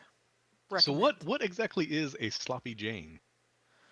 Well, It's a sloppy because Joe with it's turkey. a sloppy Joe with turkey that's healthy, because as gender normative roles would imply, only women care about eating healthier. So Yep, we that's must true. name it Jane and not Joe. It's absolutely true. even though carb wise, there's really no difference between beef or turkey in that case. Yeah. No, but so it's less not greasy. a position out of the redneck Kama Sutra then. No, it should be. We don't have the redneck Kama Sutra here. We have the we have the Snuggie Sutra. Don't ask. Don't ask. Don't ask. No, it is exactly Nope. what you think it It's is. exactly what you think it is. So we're I in think they even Shanghai. sold it at Cracker Barrel. No, You they guys are- didn't. That's not that's not Christian. Not family friendly. You guys are headed to the Stumbling Tiger. We are Also indeed in for some hindsight, sloppy not Janes. family-friendly You either. said they were next to the flower girl's house. Claudius would like to know, is there a flower boy house No. next door? Nope. All women? Okay. Nope. This is a man's world.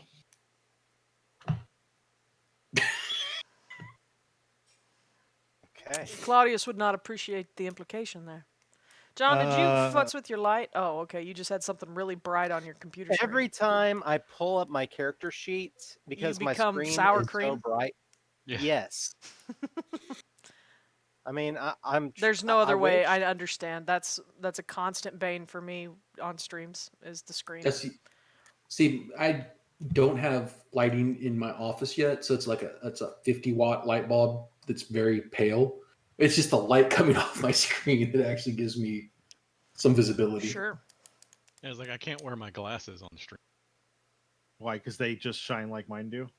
Yeah, Oh yeah, even worse. I mean, Because he's got blue blockers. Oh yeah, yeah. that wow. I mean, you can see what I see. You can see my screen. But So you guys are headed to the Stumbling Tiger. Yeah. Yeah. It's okay, Aaron. It'll be fine. I promise. Even if Yeah, it's the- not fine, you know, The Blue Pyramid wasn't fun. I will. Well, I didn't get to go to the Blue Pyramid, but I will. If somebody shoots at you, I'll dive in front of it. Will that make it easier for you if I just throw myself on the altar? I'm gonna kind of side eye and be like, I think I can take the shot better than you. it'll be better this time because Claudius is here now. I feel as though I have taken far more shots than you have this trip, Yeah, Aaron. that's true. I'm That is very like, true. and Claudius is, I almost opened my shirt to show my scars, fairly new ones, after being absolutely riddled with things in Australia. Spears and Knives, bullets. knives. I So, almost died in that that outfitter's place. That's true. You did. I was about I like to, how you guys are like, Australia wasn't that bad. Claudius almost died. I almost died twice.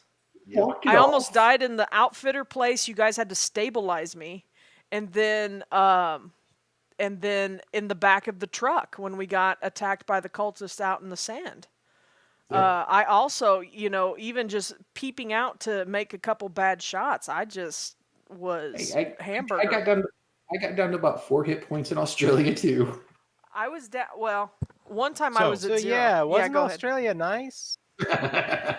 So just northeast of the confluence of the Wangpoo, What? I like the Wait, Wangpoo, and the Suchow rivers is a district of bars, gambling dens, and flower girl houses that's convenient to the docks and factories of the American concession. At 10 Lantern Street is the Stumbling Tiger Bar.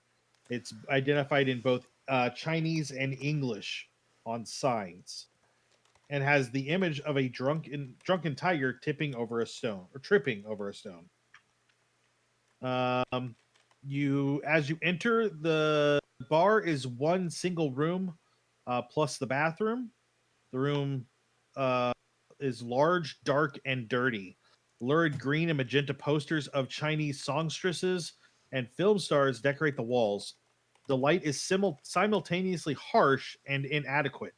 Decades of cigarette smoke and missed tries at spittoons give the air a heavy, damp, moldering quality. Sounds like my first wife. Harsh and yeah. inadequate. Behind the bar is a man. Looks like possibly he is definitely Chinese, but he also looks like he might have some European in him. Well, if he didn't before. He is outta behind the bar with a cigarette kind of dangling from his mouth while he wipes down glasses and pours drinks. Well, where do we start, folks? We're just here to get a So drink how and look exactly around. do you tell that a tiger is drunk? It's tripping over a stone. Yeah, it wasn't drunk. It was just tripping over a stone. Which I feel is potentially a euphemism for it actually being high. Well, he said drunken tigers tripping over a stone. Yeah, that's how you know, though. Maybe it's got little like stars or like hiccups around its head. Like like cartoons do nowadays. Was there anything on the sign that looks suspicious? No. Is there anything in this bar that looks suspicious? Can I get all of you to roll intelligence?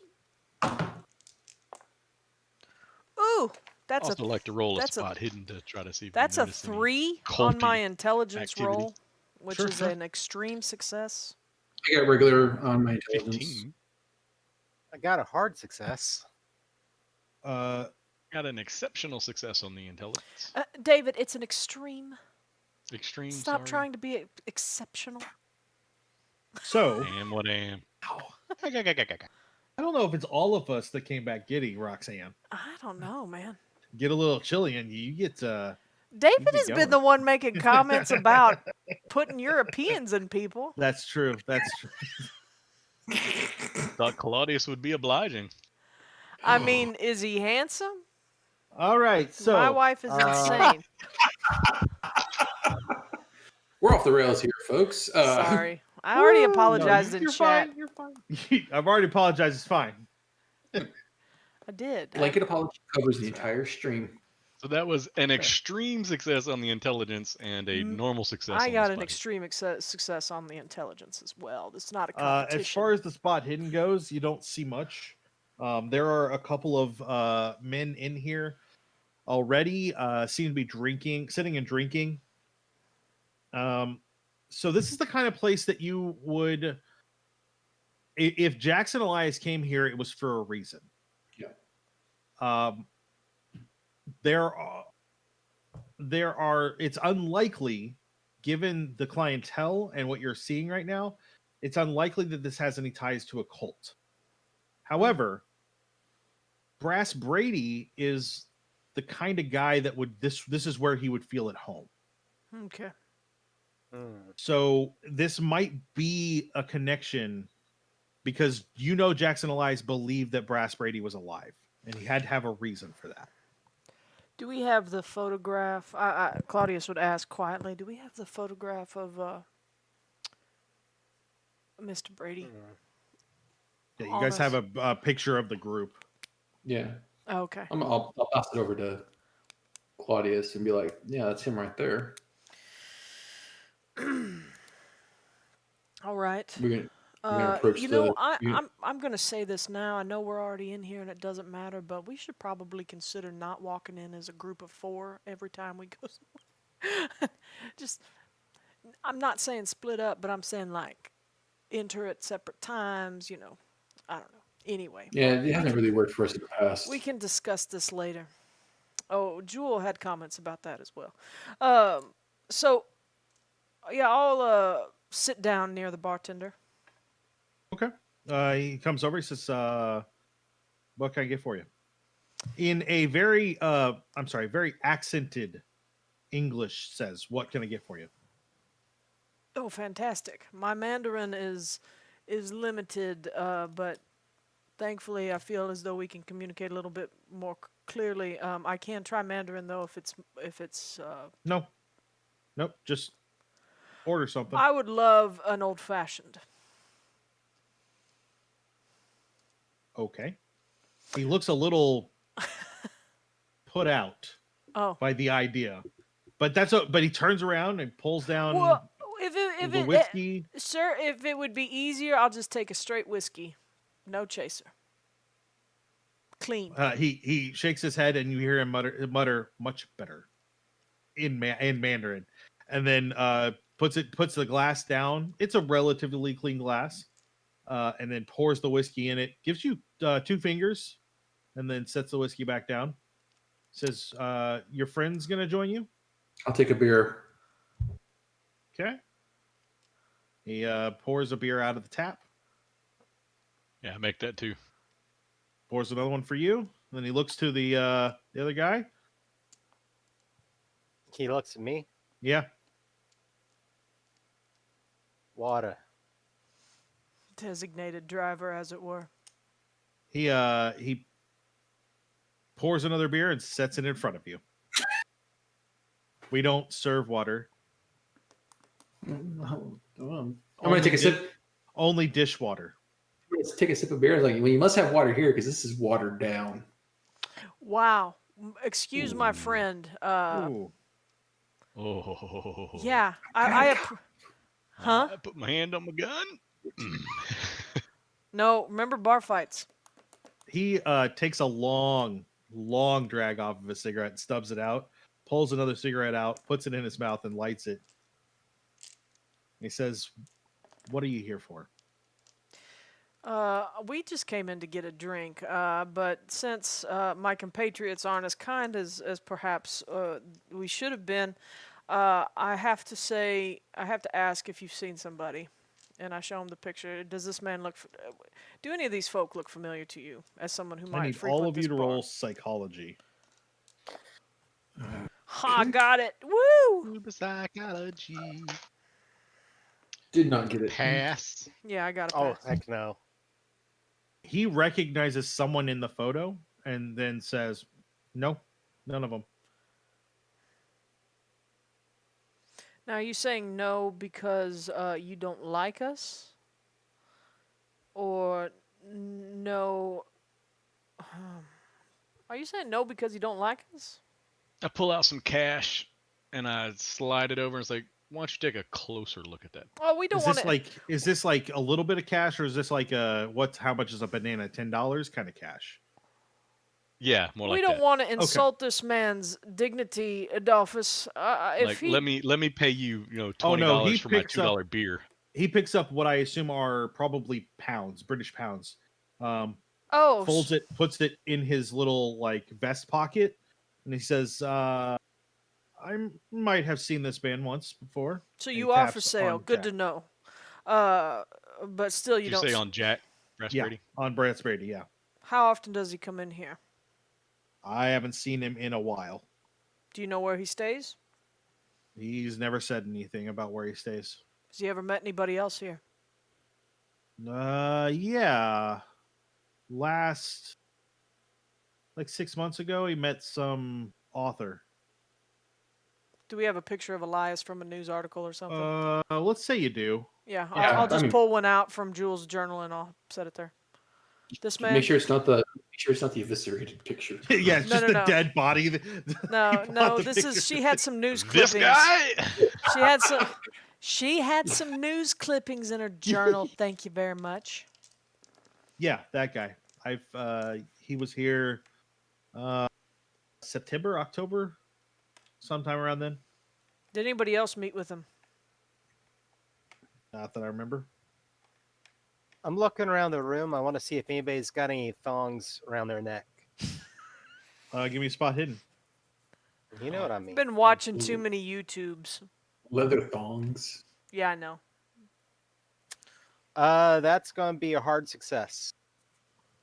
You don't see anything. Kind of while Jimmy is kind of looking around the room, the man at the counter or the man at the bar leans in. It's a little bit and says, "I heard Jack went to Rangoon. He's got a big deal there with Charlie Gray. They sell guns, I think. Charlie's a big money man. Very, very important there. And has a deal with Charlie Gray. Yeah.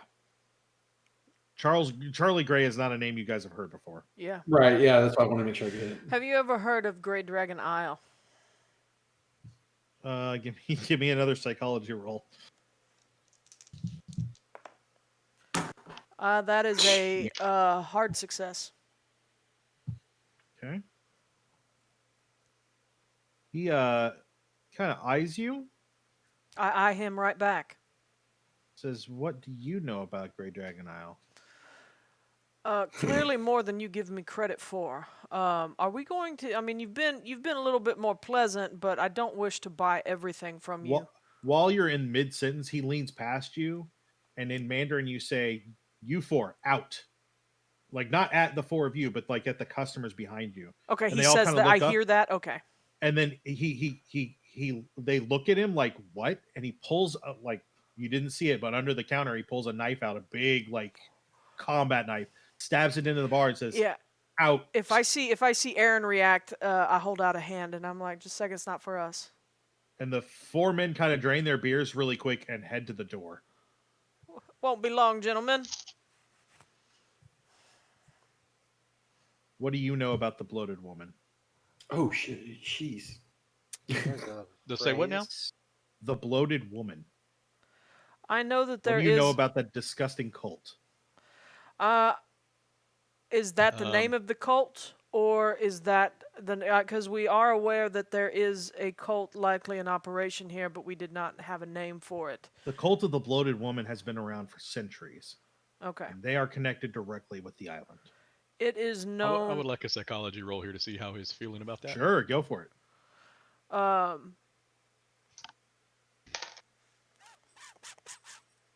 I've heard of. Success.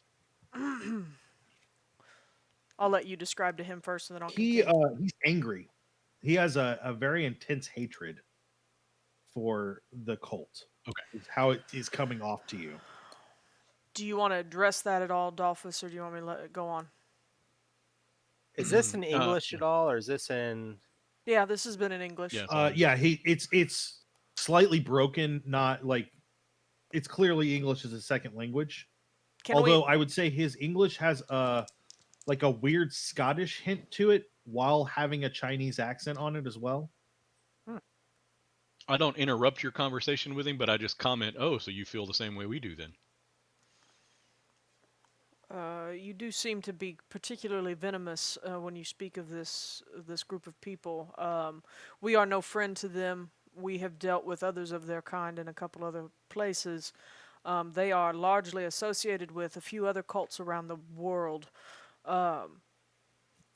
We come seeking information about them in an effort to thwart whatever plot they might be conjuring. I have lost several friends to the cult, especially recently. Is there a way to get onto the island? Every time that I've sent fishing boats out there to check it out and to get more information, they've not come back. Okay. I can tell you a little bit about the island if you're interested. I am. Yeah. That would be wonderful.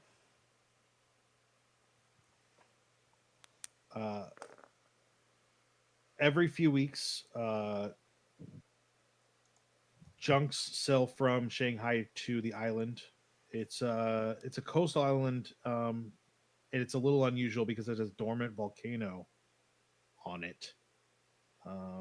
It's called the Gray Dragon Island because grayish steam or smoke occasionally rises from the peak. I think there's an area around the island or around the volcano itself that has some forests. There have been hinted reports that there are things being built there, buildings. But there are definitely strange things happening there, and I believe they tie directly into the cult of the Bloated Woman. If you're looking for Jack, though, I really can't help you. I don't know where he's at. I might be able to get a hold of him, but it would take some work. No, I We're appreciate. worried that he may run afoul of them, so we're trying to find him before that happens to him. I think of myself as a very handy sort of man. I believe that Jack is much more capable than I am. Jack. Brady. Brady. Brass Brady, he's one of the members of the... Yeah, I think Jimmy is just Expedition. unimpressed. I think that was Jimmy's face of unimpressed.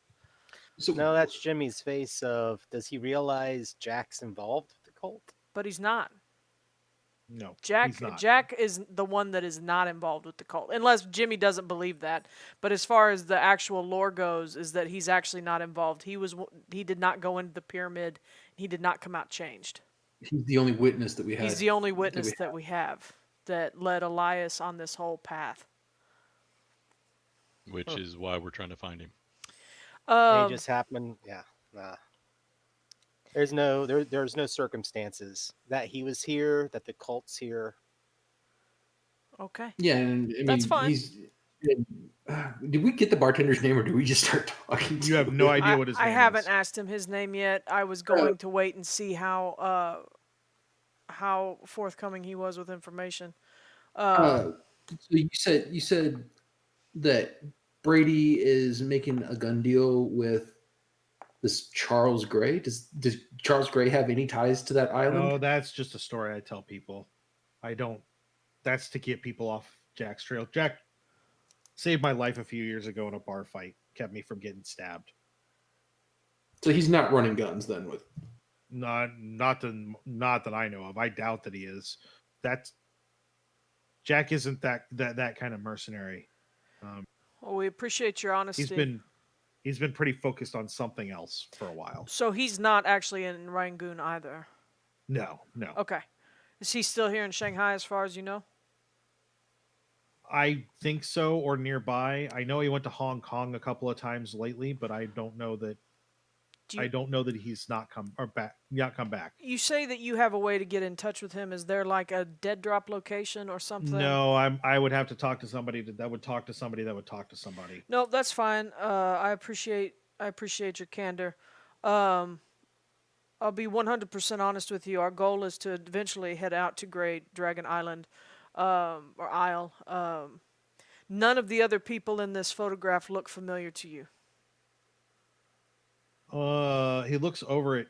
He says, "No." Although I'm guessing that this is the rich man that employed Jack in America for a while. Sure, Mr. Carlisle. Yeah, I've not met him or seen any of them. Well, I'm going to tell you something right now, since you seem to be relatively at least a shared enemy of our enemy. This woman here, and I point to Miss Masters. Mhm. This woman here, as far as we are aware, is now carrying the child, and we believe that perhaps she might be considered a bloated woman. No, the bloated woman is the voice for the gods, not Is the there gods. is there a The literal dark gods. Sure. Well, we believe she's carrying the child of the dark god, I see. and that this woman here, and I point to Mweru, shall raise this child. I see. I don't know. I have not. I don't know much about that. I know that the island has a boat, the Dark Mistress, that goes out there from time to time, and their crew is. We are familiar with the Dark Mistress. That was going to be my next question. Their crew looks like frogs. Jimmy, give me a sanity check.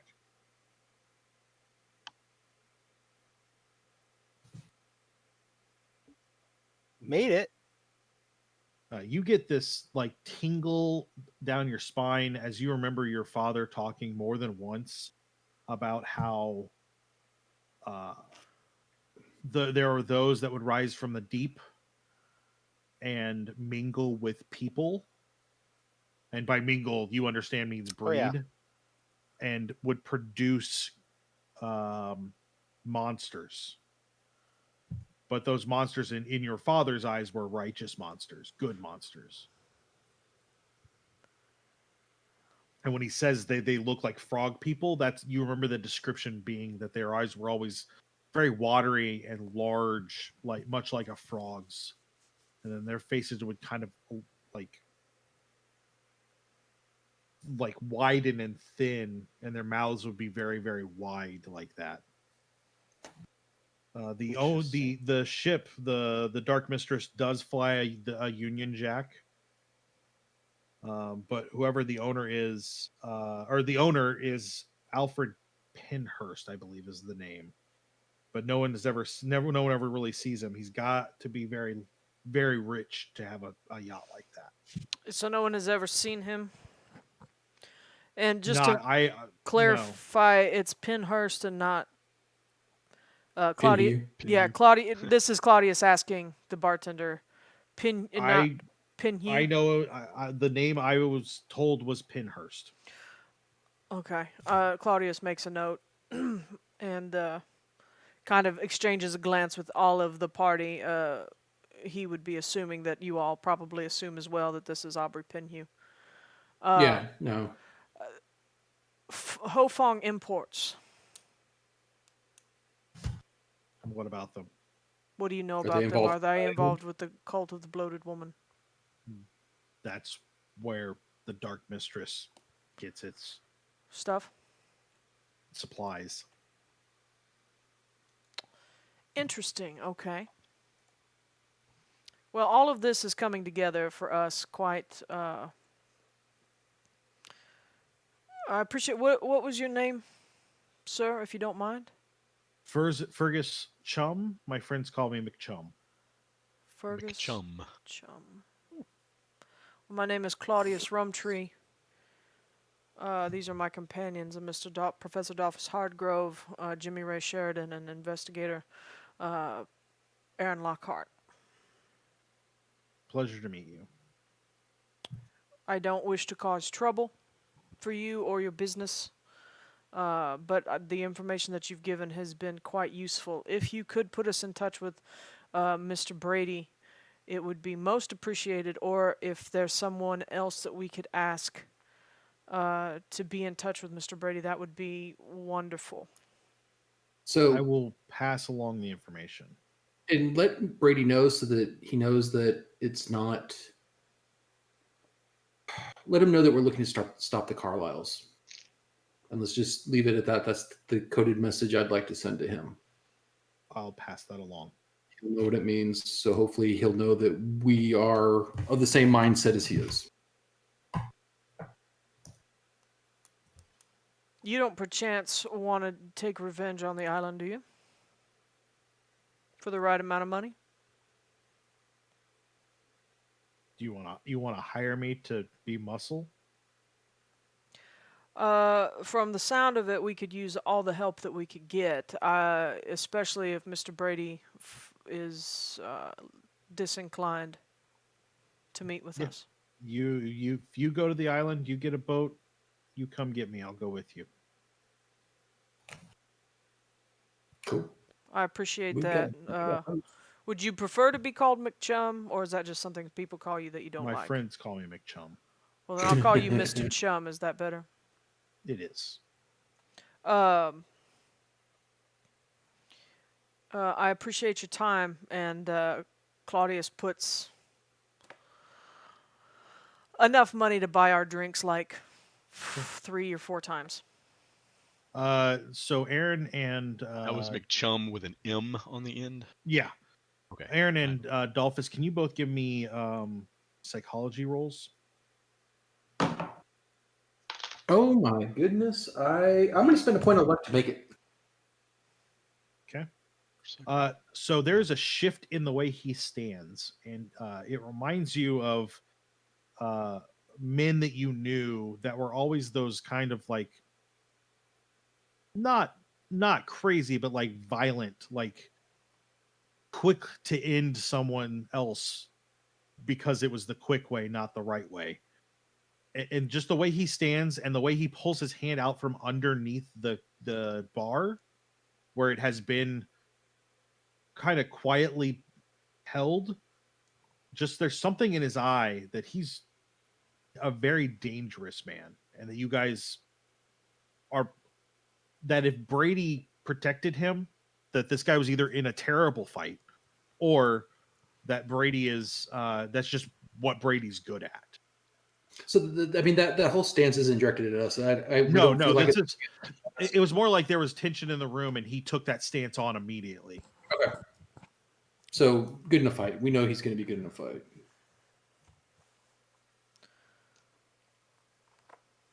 Okay. Thank you for your time.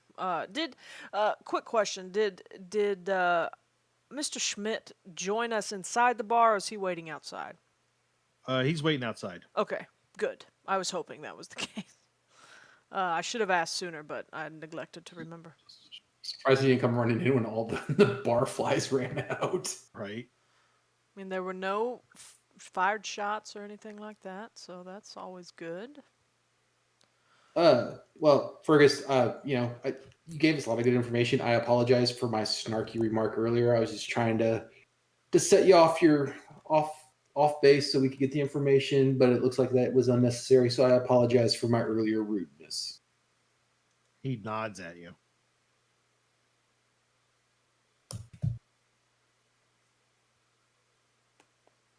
I bid him farewell and I make for the door.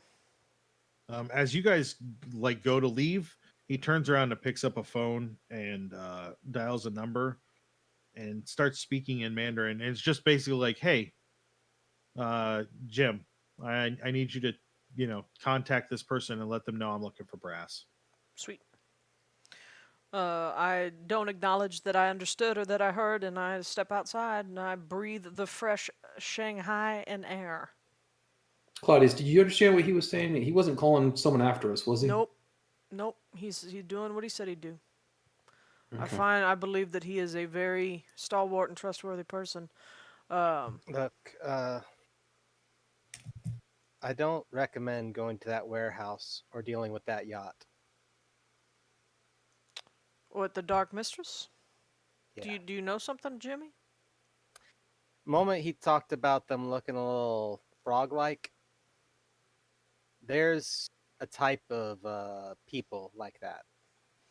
My dad used to talk about them. Supposedly they were the offspring of things that rose from under the water, had their way with women, and their children would be born looking human but not human, usually spottable by their eyes. My dad revered them and thought of them as monsters. If that's what my dad thought, and if there's a lot of them, I believe in myself. I know I'm good in a fight. But more than one monster at a time isn't really smart. Sometimes, Jimmy, I wish you were more inclined to pretend to be more like your father. It would definitely make some of these cons a little bit easier. Pretend to be a psychotic mass murderer? Well, who else are we dealing with? What are Psychotic you mass saying? murderers. I don't understand what you mean by that. I mean, what if you... I mean, unfortunately, I'm sure your father was already quite clear that you were not of his fold any longer, but if you had been and had a mind to, I mean, you could deliver us to the cult there and on the island or anywhere and just be in, you know, maybe we wouldn't get attacked because you would revere these creatures as you have called them. And I don't know, I'm just saying we might be able to get a little farther if you could hide the disdain from your voice anytime you spoke of it. It could work in our favor at some point, but it's I don't want to talk about this out here, and especially in the ear. So, Mr. Schmidt, it's good to see you. Everything went fine. The drinks here are delicious. I think we're ready to turn in for the evening. Okay. He heads over to the car and starts it up and gets you guys headed back. Yeah, I mean, we're not going to talk about anything interesting in the car yet. You guys, it's not late, but it is getting into the evening. Are you guys I'd settling like down for the night? Yeah. Okay. When you come into the warehouse, there are a couple of guards sitting in like the dining sitting area, listening to the radio. And then a couple of guys that are at the table playing cards. They nod and wave and just kind of go back to what they're doing. We'd probably introduce ourselves just to, you know, or at least I would, since my company. When you go over there, they all stand up. Oh, please, as you were. Do they understand? Does it seem like they understand? Yeah, they're all European. Oh, okay, fine. As you were. No need to stand up. I just wanted to say thank you, gentlemen, for hanging around tonight. I know this is your job, but I just want you to know that you are greatly appreciated, and we're just going to go on and head upstairs for the evening. If anything happens, feel free to ring the room, right? So just let us know. Please, whoever's winning, best of luck to you. May the odds ever be in your favor. They all kind of nod and give you good nights and let you go about your business. All right. So we're gonna go up to our. We're all we're in one room together, right? I thought it was more of a loft open space. It's like a barracks No. room. It's a full room, and then there are 4 rooms up on top that are closed off with walls and doors and everything. And So those they have a bunk on one side and a bunk on the other, and there's literally just enough room for you to stand 2 people wide between the bunks. They're not very big rooms. And I call bottom bunk. Yeah, I was just saying, are these 2 bunks? So Yeah. there's 4 beds in one room. So Yep. I don't know about the rest of you gentlemen, but I feel as though it would probably be safer if we all shared a room. Agree. Stuff has been sent in there. Some of it's tucked under the bed, some of it's at the end of the bed, but it all fits mostly. Good Christ, Dalphus, this weapon takes up so much room. I'm gonna check probably one of That's under the bed. The larger trunks that have like the books and some of the other stuff that we've collected, just to make sure it's all still there and doesn't look like it's been tampered with. Yeah, no, everything's there. Nothing seems to have been tampered with. Did we have any other name? Like when we were told of Grey Dragon Isle, when we got that information, was anybody attached to that, or do we just have the name of the place? We just have the name of the. Oh, sorry. Go ahead. In the notes, it was just that was the name in Huston's manuscript. Okay, I just didn't know if we knew of anybody else that was here. Like if we knew that that Masters or Amwera was here or something. No, before the manuscript, all we knew about was the yacht and the matchbook. Yeah, I know, but the manuscript gave the name of the island. I just didn't know if Huston had mentioned anybody being here as well. Gotcha. Besides Brady, our information that Brady had been here was. I just want to make sure I did not forget something. That's why I was pushing the photograph, just in case somebody else had been seen. But it doesn't seem like they would show up there anyway. So, I mean, in character, I mean, do we think that the Bloated Woman could possibly be Masters? I don't know. My brain immediately, I was just kind of trying to fast talk a little bit. My brain immediately went there. I mean, if she's pregnant. And he said it was the Bloated Woman would be a voice of God, so someone carrying a god would be a voice of that god. That's kind of what I was thinking, but it also could be something like, I don't know. Every other cult that we've had has had a figurehead, right?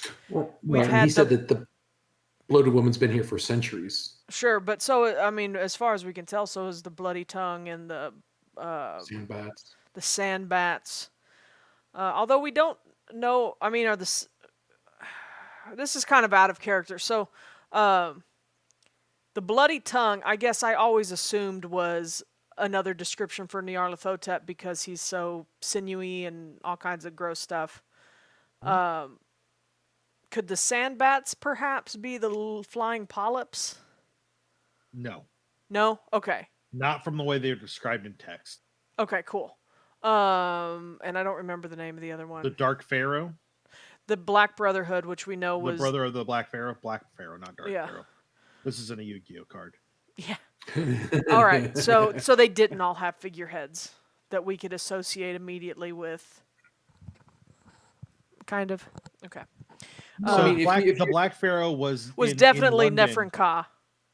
Well, the Black Pharaoh in London was definitely led by two high priests, Gavigan and that other guy. Yeah. I meant more like an actual figurehead as in deity, not necessarily a figurehead as like a priest. They're all parts of Nyarlathotep. Yes. So the name of the module is Masks of Nyarlathotep. So these are different masks that he's put on. Himself in masks. Sure. One of the many faces of the many faces. Sure. And so I guess my thing is what I was trying to say is that we had the Bloody Tongue and we've had the Brotherhood of the Black Pharaoh, and we know that Nefren Ka was the Black Pharaoh. If the Bloated Woman is just a voice of the gods, I mean, it's kind of a different take on the Masks of Nyarlathotep, right? It's more like, to draw a parallel to Christianity, it's more like a Holy Spirit kind of thing that speaks for God, not necessarily a face of the, kind of, I mean, I know that's up for debate. Can I have all four of you roll occult? Sure. I get where you're going, but I want to help you get there. No, that's fine. I failed. I don't have occult worth. I have Cthulhu Mythos more than I have. Hard success. But I didn't get that either. Ooh. I got a hard success. Okay, so Jimmy and Dalphus, what you start to pick up on is that all of these are inserted some way in the culture, and that for whatever reason, the culture here leads this mask to present in a quote unquote feminine form, because it's the Bloated Woman, but like the imagery that you get described to you is a woman with a very, very thick, like grotesquely thick woman. Like, have you guys seen Blade, the vampire in the Pearl? Like that size, but that the arms end in tentacles, and so does the face and head. And so there is a through line, except for there's a through line in the Bloody Tongue and in the Bloated Woman of these tentacles. Mm-hmm. And having seen the true form of Nyarlathotep for at least Dalphus and Aaron, you do remember that the true form is essentially a tree stump that ends in a flapping tentacle. There's no Right. even face. So it's almost as though there are small aspects that are taken for each of these places, and this is how Nyarlathotep chose to speak in these places. I can actually, if you give me a second, I actually have a picture of him in here. Yeah, You gotta throw it up on the stream. Yeah. weird parallel that came up in my mind because I mean, Masks of Nyarlathotep came out in the '80s originally, right? Mm-hmm. And there was the kind of ninja group, the evil side of the ninjas that showed up in the Marvel Netflix series, The Hand. The leader of that used to be a very large woman who was large because she absorbed the souls of those who were around her. Yeah. And so there are some cultural things in Chinese history that lead the mystic part of it, for whatever reason, to be attached to a quote unquote feminine form. And I wouldn't call it a feminine form because I'm looking at the pictures and that is not. It is a bloated and distended creature. Well, I just threw up the picture of the 7th edition art for the Carlisle party, and you can see Nyarlathotep is in the back there. I have another graphic on the countdown screen, but I don't have any. I don't have audio on that for us, but anyway, that shows them a little bit better. But yeah, spindly, skeletal arms and legs, with just a body that curves up into almost whip-like tentacle. Yeah. Very, very unsettling in appearance. But okay, so Claudius is he's kind of just trying to understand how it all connects. And he has a very strong religious background, even if he does not consider himself religious, and so he gets hung up on some things like I do. It's fine. So you guys, are you doing anything else the rest of the night, just kind of relaxing and reading a little bit? Well, I think we should go back to that discussion. So earlier when we left the bar, you were trying to make it sound like Jimmy should pretend to be a cultist and capture us. I'm just saying that might be, I don't think it's a viable thing now, because unless Well, I wasn't really fond of that whole idea of being delivered. Yeah, Being well, I delivered at mean, all. I expect you to not like every idea I come up with, Aaron. You have not agreed to a single one that I've come up with since we've met, and that's fine. I don't like your plans often either, but I'm just saying. I'm just saying, if the cult does not know that Jimmy is apart from the fold, or if they don't know that Mr. Sheridan has left this mortal coil and could be in some way controlling him, as Jimmy has told us he tried to do when they met when we were in the city, delivering us onto the island gets us onto the island in one piece. And I understand that we would be greatly outnumbered, but it could get us there, and we might not have to worry about these frogmen, as it were. Yeah, I mean, deliver us as prisoners, deliver us as acolytes, deliver us as I'm not willing to do the prisoner thing because we're going to be without weapons. Because if you think that he's going to be able to get us past any guards without us being checked for weapons, I don't think that's even close to likely. I'm just Jimmy saying. doesn't seem to be very keen on this idea. Jimmy can't talk about the Church of the Bright Starry Wisdom or whatever without looking like he's got bile on his tongue. So that's what I'm saying. I don't think we could even fake it. I'm just saying it'd be easier if we could. But I am the only actor in this troupe, as it were. Aaron gives the hugest eye roll and doesn't even try to hide it. And Claudius flips you off. I've made more money lying to people than you have doing anything, Mr. Lockhart. We can disagree, but my methods are not unfounded.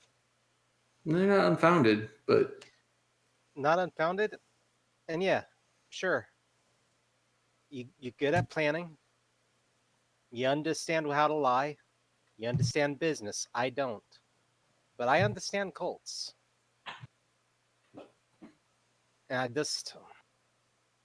I largely think that we don't have time that would be necessary to make that plan work. Well, how do we get onto the island? Because We that don't. was Mr. Lockhart's plan, was to circumvent everything and go straight to the island. How do we get there?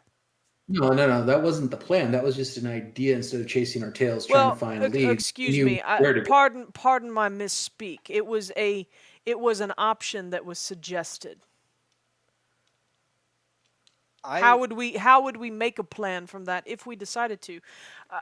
I don't know. I mean, we can wait here for days for Mr. Brady, which is fine by me, because it sounds like the man can definitely hold his own and has more experience with this particular cult than any of us.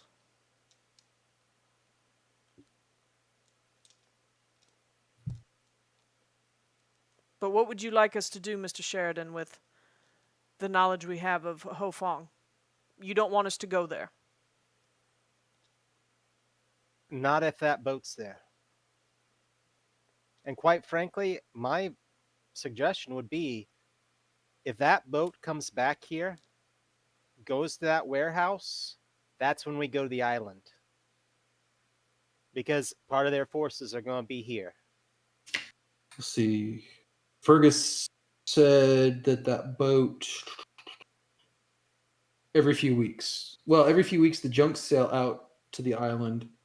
So is that about the same timing that yacht would go out?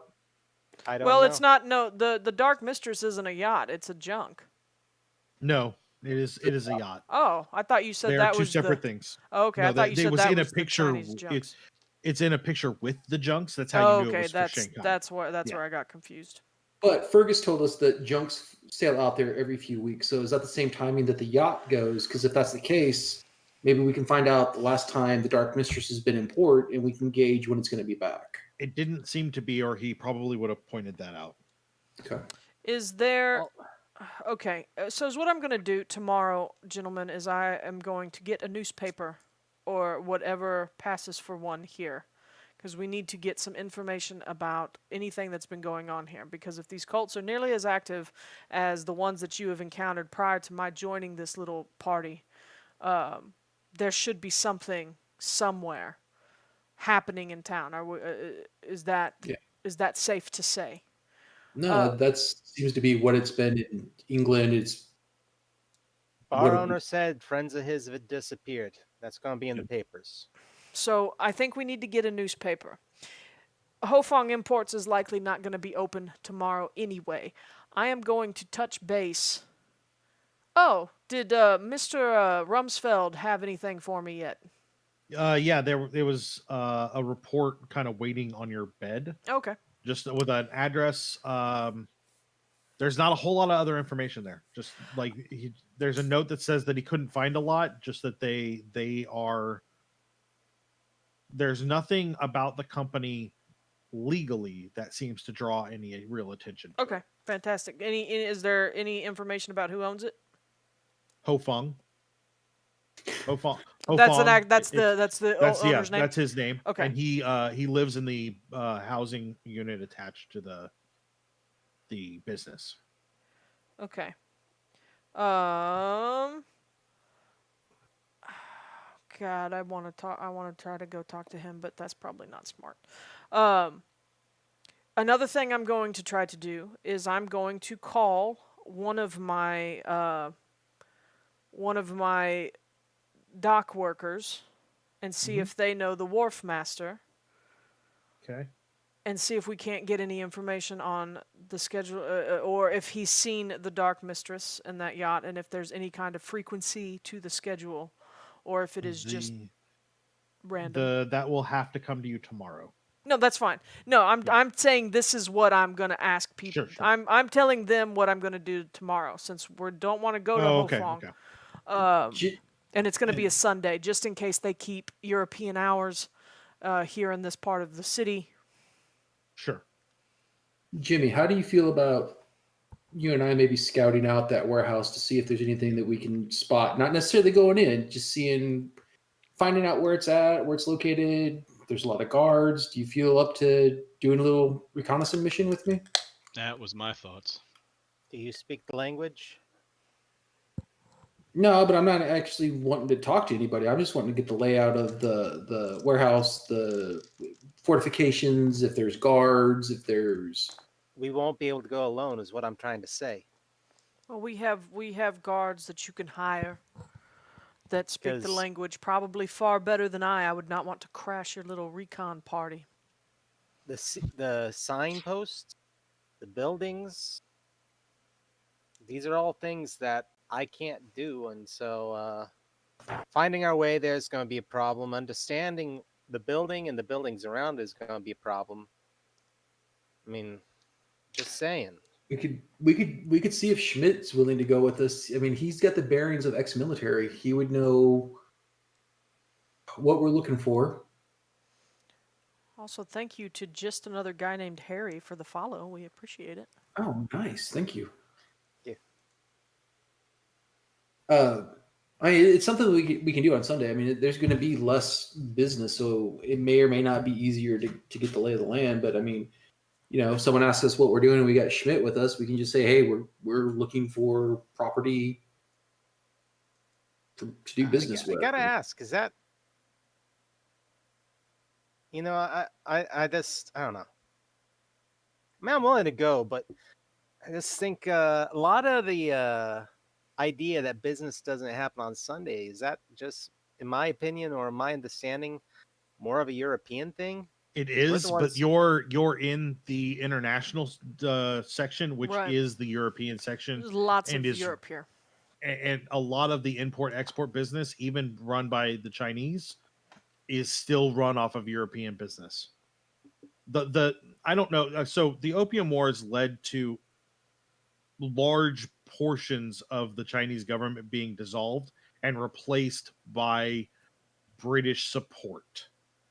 And so essentially the British took over China in not in name but in action, and forced them to modernize. So they have forced European culture onto China in a lot of ways. That's basically, my character wouldn't have understood that, so that's why I'm asking. Sure. No, that's understandable. It's not something, yeah. Well, if we have somebody that can at least work with us on that, so be it. Yeah, maybe. But we I just still all... stand by what I say. This is not a place we want to raid. No, I don't want to rate it either. But I kind of want to get an idea of, like if they're really, really well armed, we may want to think about our approach to the island. Because I mean, some of these other cults, when we've approached them, they had either Yithian guns or spears. I mean, if the guards at Ho Fong's have rifles and more modern weaponry, we're definitely going to need to get some supplies before we go to that island.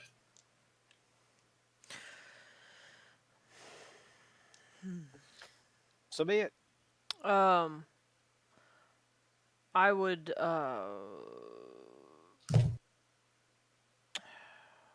I know you're not going to like this, Jimmy, but if you guys do this and you do go alone, meaning without myself or without Dalphus, even if you go with Dalphus,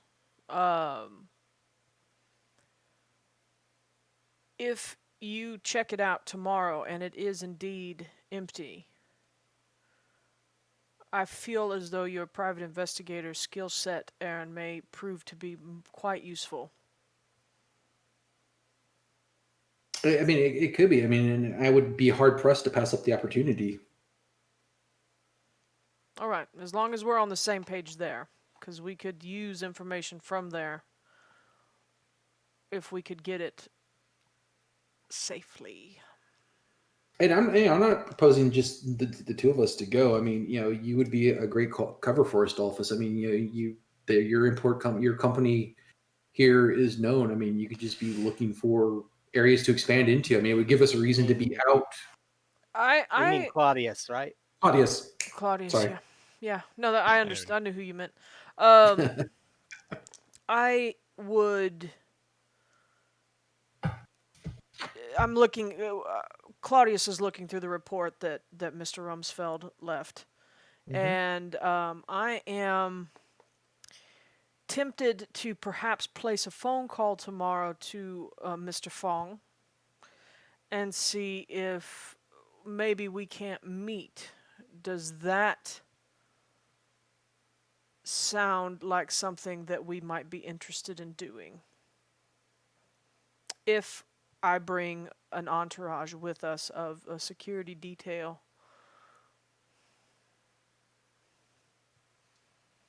Because I believe I could probably just try to make an appointment.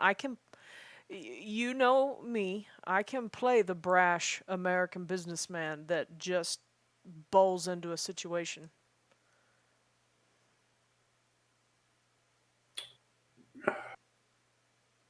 I'm at a loss. Because Aaron is like, that's. I feel like we've tried to play that game before and it hasn't worked. I'm willing to go with it. Just know that Have we done that with me? no. That's why Aaron's trying to is thinking through it because he feels like it just hasn't worked in the past when we've tried that kind of subterfuge. We can try it. It's just it could go sideways, Claudius. And I mean, Jewel was with us before when we've tried this, and we ended up having the guy bite his own tongue out. Sure. Yeah, I read about that. That must have been quite harrowing. I feel like I feel like I have a reputation that would go straight to the top and not necessarily go to the receptionist desk on Monday morning. What kind of information are we hoping to get from Ho Fong, though, without tipping our hat?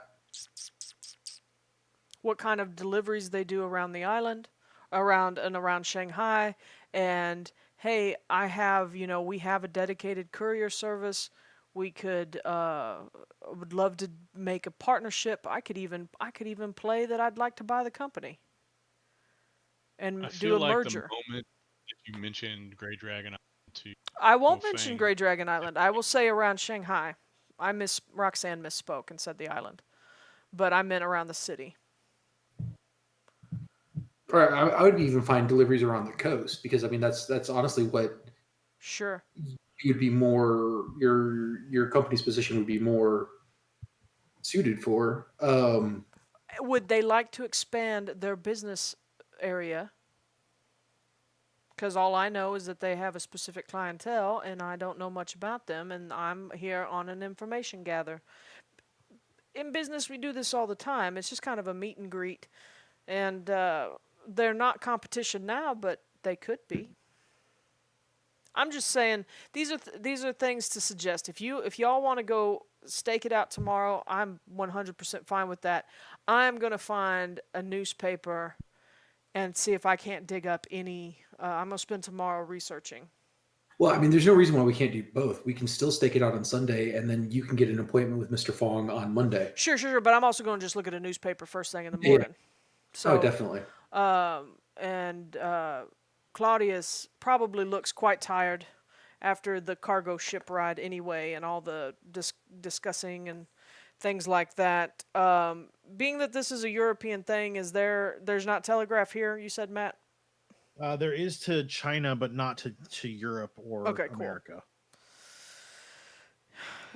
Claudius just grabs his journal and he starts writing in it a little bit, and you hear him tear out a page and tuck it into an envelope, and then as he's laying in bed, and then he kind of just drifts off. Cool. Are the rest of you just relaxing for the rest of the night and sleeping? I think we should keep watch. But that's just my paranoia.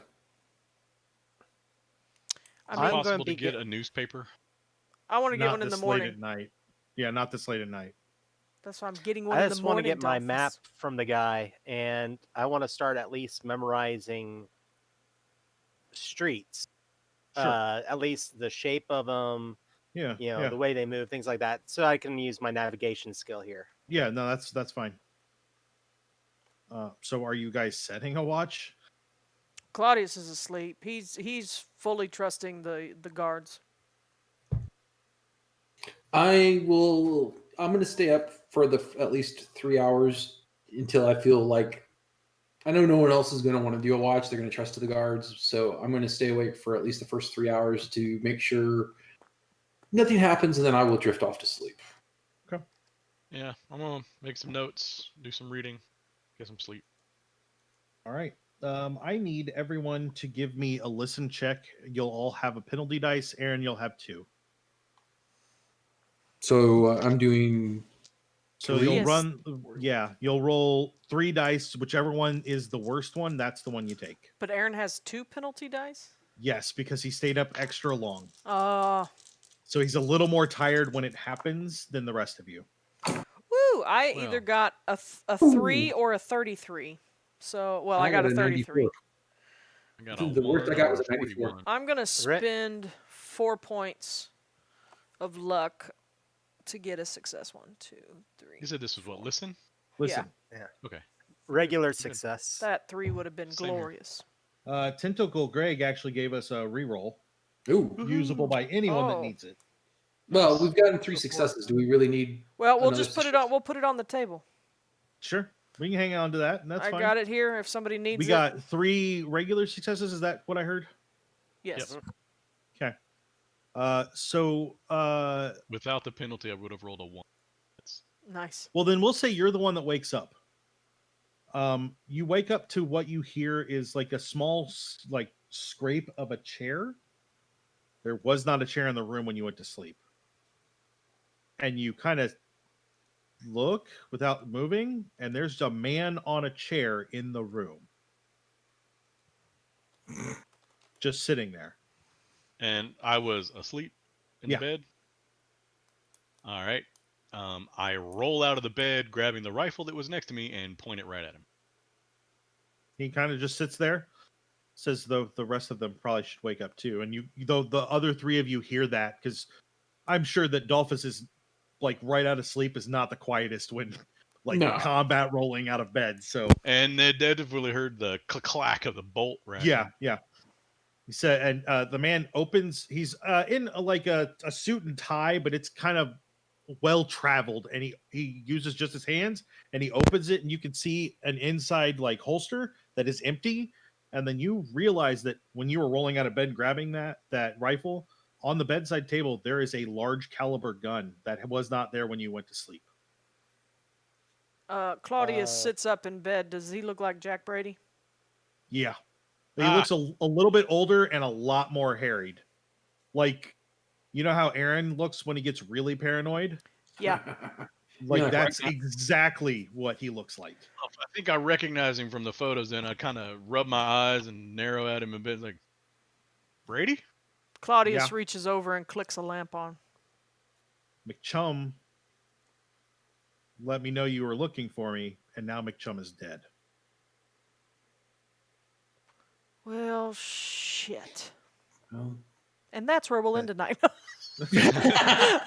No, I'm joking. We still And got that 20 would be a minutes. good one. that's actually not a bad one. Yeah. He says, I know that the 4 of you didn't intend it to happen that way, but I also know that you're interested in the Carlisle expedition, which means that it was time for me to come out from where I was hiding. Well, we're interested in stopping the Carlisle expedition. We are most. I'm very sorry. I thought we were as safe as we could be when we spoke with your friend. A lot of people feel like that. He reaches over and like picks up the pistol and to put it back in his holster. And no one's like moves at all to Nope. stop him.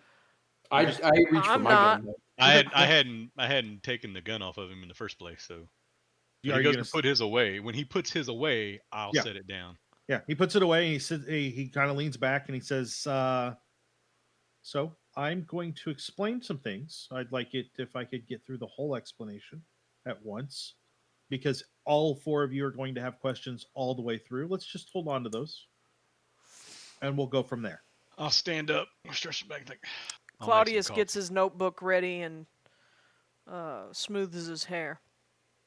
Dalphus, are you leaving the room to go make coffee and bring it up? I didn't know there was really much of a room to leave. Yeah, so you're in a small room, but the the kitchen is downstairs. Okay. Yeah. Like I'll be right back with some. So you go downstairs. You get to the stairs. You see on the table, like slumped on the table, is one of the men. He seems to be breathing, but there's also, it's clear that he has been struck. There's the beginnings of a bruise at the back of his head. All right. I will I'll mention just while kinda notice that. yeah, while Dalphus is doing that, I'll just say, well, you must have made short work of my security staff. I only had to knock one man unconscious. The others are good, but not that good. You know what? That doesn't surprise me. I've heard nothing but the highest acclaim for your skills, as it is. You don't avoid these cults as long as I have, without having those skills.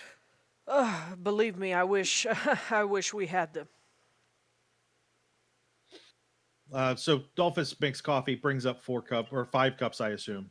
Mm-hmm. Jack takes his, but doesn't drink it and kind of just holds it while he starts talking. Says, obviously, I'm Jack Brady. I hear you've been looking for me. I've got a minute, and you've got questions. I take it you never got the chance to talk to Jackson Elias. If it's all the same, I'll talk now. You ask questions later. As far as I can make out, we're all in a lot of trouble. The more I learn about the situation, the more scareder I get. When I spilled the beans to Jackson Elias, I figured people would read his book and do something about the cult. I'm sorry that he ended up that way. I assume you guys were all friends of his. All the same, though, I did warn him, and I didn't hold anything back. I'm warning you guys, too. The cult plays for keeps. The cults play for keeps. Or maybe mugs like you already know that. And he laughs a little bit. Well, right from the start, I knew that Roger's African girl was trouble. She was as tough as they come, and she had him around her finger. He must have known she was trouble too, because the more he saw her, the more crazy dreams he had. I thought it was great when he wanted to go to Egypt. That'd be the end of her sea, and things would go back to normal. I liked the guy, and I owed him a lot. It seemed for a while that everything would work out. London was fun, but once we got to Cairo, Roger started having dreams again about meeting a god and crap like that. But now he wasn't drinking, and the girl wasn't around, and the gentleman Roger had asked along started acting nuttier than Roger did. So I said to myself, trouble is somewhere up the road. After I paid Faraz Najir for his junk, Roger spent some time with it. He went off the deep end. There was a black kind of heart and shoulder statue, head and shoulder statue that he'd stare at for hours, like a normal guy would check out a beautiful dame. He started telling me that we could meet the god as soon as he destroyed the eye and opened the path. That hotshot Dr. Huston should have talked Roger down, but he only encouraged him. So the first night we were up the Nile at Dashur, Roger snuck out and climbed up the Red Pyramid. Any of you guys ever climbed a pyramid? They're steep. Roger started up that pile like a monkey, never looked back or hesitated once, which proved to me that the poor bugger was absolutely crazy. But I followed him up. He laughs a little again. I was crazy too. For about 2/3 of the way up the Red Pyramid, you just climb up and over some big blocks, sort of like something some dumb kid made by piling up a million great big construction blocks. The pyramid builder filled in all the gaps with nice smooth stone, but then later people stole that nice stone from around the bottom of the pyramid. The higher stuff was too hard to grab, and they didn't finish the job. Well, Roger zipped up right up that part too, with me still behind, his eyes bulging out because I could barely find handholds to keep from bouncing down the whole damn pyramid. There was a flat piece at the tip of the pyramid. When Roger reached the flat place, he put on some kind of robe and started making weird sounds as though he had flipped for good. But then there was a hell of an explosion of all kinds of funny echoes and screams with it, and a big red flash of light. Well, I lay there for a minute until it seemed safe to go on. He looked at me and said, "The eye is gone, Jack. Now we can be gods." Well, that was just Roger talk, you know. But beside him, there was a big patch ripped right out of the stone, and it looked fresh. When I went back the next day, the patch had been filled in, as though the pyramid had repaired itself. But near the base of the pyramid, I found part of a rock which looked like it could have been in that patch originally, and it had this sign on it. And he sketches a mysterious-looking sign you guys are familiar with. You've seen it before. Now I know what it was. Its strong magic kept evil things away from us, and Roger deliberately broke its power. 2 days later, the whole gang, Pinhue, Roger, Huston, and Patty, gave me the slip and disappeared into the bent pyramid. Some of the messenger boys went to find them, and they came out shrieking that the pyramid had eaten the respected soul scientists. Whoa, whoa, whoa. Bingo. The workers run in all directions. The whole dig was deserted. In 5 minutes, the only person left in the whole area was me. Well, I went in. Sure enough, nobody was inside, and I was worried. But a long time later, out come all the missing people from the pyramid. Roger says they've been to Egypt, the real Egypt. But that was about the most sensible thing he said. Pinhue looked like he had lost about 5 years, and Patty and Huston both seemed changed somehow. Nobody would explain to me where they'd gone, and nobody cared that after that it was hard to hire workmen. After that, when I'd wake up in the night, the rest of the gang would be talking creepy lingo like I'd never heard before. Then one evening, Roger said he was going to show me the power of what they learned. We went out in the desert with a passel of Arabs. Everybody started screaming weird words and songs, and Pinhue beat the drum that we got from Niger. When creatures started coming out of the ground and eating the Arabs, Roger and the others started laughing. Why, I took my leave, as they say, and went on a real toot. Roger found me the next day and warned me that I better change my attitude. Well, I owed the kid, and I wouldn't desert him, but after that I started thinking real good. Then we went to Kenya, and Roger filled me in during the trip. We had found a true God, he said, who would rule the earth, and we would rule with that God, for we were the chosen of the God. The God had picked us to open the way for his return, and there was enough in what they said and in what I saw to make me listen.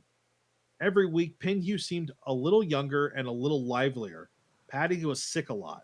We were going to leave Nairobi for some place in the mountains where there was no river, no railway, no telegraph, no police, and nobody who looked friendly. I figured that Jack Brady wouldn't live very long out there, so I made arrangements. On the last night in Nairobi, I drugged Roger, typed the cash box, it was all Roger's money anyway, and got me and him aboard an unscheduled deadhead freight to Mombasa. Later, I read that my guess was right. The newspaper said that a lot of people died, but Pinhue, Huston, and Patty Masters weren't among them. Anyway, my arrangements went off without a hitch. That happens when you think small and carry a lot of cash. When we got to Mombasa, we got off before the causeway and found a fisherman who was willing to go to Zanzibar for a few dollars. From there, we hopped a coastal trader to Durban, and in Durban, we dyed our hair, got some decent clothes, and sailed for Perth. Now on the train to Mombasa, Roger got some sleep, and he seemed to wake up a different person. I guess that being away from the influence of those other people let him return to his old self. I told him we were in a lot of trouble and that we needed to hide out. Reminded him about the Arabs being killed in Egypt and the God stuff and so on, and he could remember it all right, although it didn't seem very important somehow. But he understood the logic of the situation. After a week or so, though, his nightmares started, and he began to go off the deep end. He was beginning to realize some of the things he had done. I was in Shanghai while I was in the Marines, and I had a fair number of friends here. By the time our ship put into Hong Kong, Roger could go no further. He began shrinking at shadows and everything that moved. So I put him in a sanitarium there. I had to use up most of the remaining money to get him settled. Then I went to Shanghai, believing that I'd never see any of the members again, but Roger of that damned expedition again. So I thought, until I looked through naval glasses at a certain yacht and saw Sir Aubrey Pinhue preening on the decks of the Dark Mistress. I'm gonna have to get up for a second, so the stupid cat will quit scratching at the door. I'll be right back. That's fine. Where did where did he say that the sanitarium was that Roger was? I followed the trail from Mombasa to Zanzibar to Durban, but I didn't hear if it went somewhere else. Yeah, they were in a boat in I Singapore. thought they were here. No, Either Shank. No. He went to no. Perth. Yeah, no, yeah. I'm trying to figure out because he committed Carlisle to a sanitarium somewhere, and then he came to Shanghai where he thought he would be safe. He committed him to a sanitarium in Hong Kong. Hong Kong. Okay. Okay. Okay, cool. So it was what Ambrose Penhurst was the name that we were given from McChum. Alfred Penhurst. Alfred Penhurst, that's right. So Claudius would he would just make a look at everyone else and be like, he would give the same look that he gave before, even though they never said it out loud. But yeah. Is there more? No, that's it. What? So questions. So Rogers is still alive? He was last time I heard from him. I haven't gotten any notifications from Hong Kong, but they were supposed to let me know if anything changed. I think we've established, Aaron, that they're all still alive. Yeah, well, I'm also thinking about his sister and how she wanted information on whether he was alive or dead. Well, and whether I don't know if we should Y'all, tell her are this. you guys working for Erica? They were initially, yes. Funding from Erica on the chance that her brother was alive, but we were really tracking down Jackson's. She's a good kid. If she sent you guys, you should let her know that he's. I'd let her know that she's dead. He's not the same. Okay. We'll take that under advisement for sure. That was quite a tale, and I believe every word of it, sir. I appreciate you telling it to us. We have found information that we've had bits and pieces of this, and your overall scenario definitely matches up with stuff that we've already learned and fills in a lot of blanks. Quite frankly, we had heard. Dalphus actually has a portion of the tablet or the glyph that you might have mentioned coming off the Red Pyramid. The eye that was broken, we do have that. We met someone whose son, or was it the mother? I believe it was the son. I didn't meet them, but my wife did, and these Dalphus and Aaron met a woman whose son had witnessed, or she had witnessed the eating of the workers in the deserts of Egypt. Get down, bud. Sorry, saw wanted up. What else did we have that lined up? But she described the maniacal laughter and all of that. So we've also they met Faraz Najir, but he didn't. I don't remember if he talked about a drum, but he probably did. He mentioned that he sold stuff, but not specifically what. Specific stuff. And then what else did I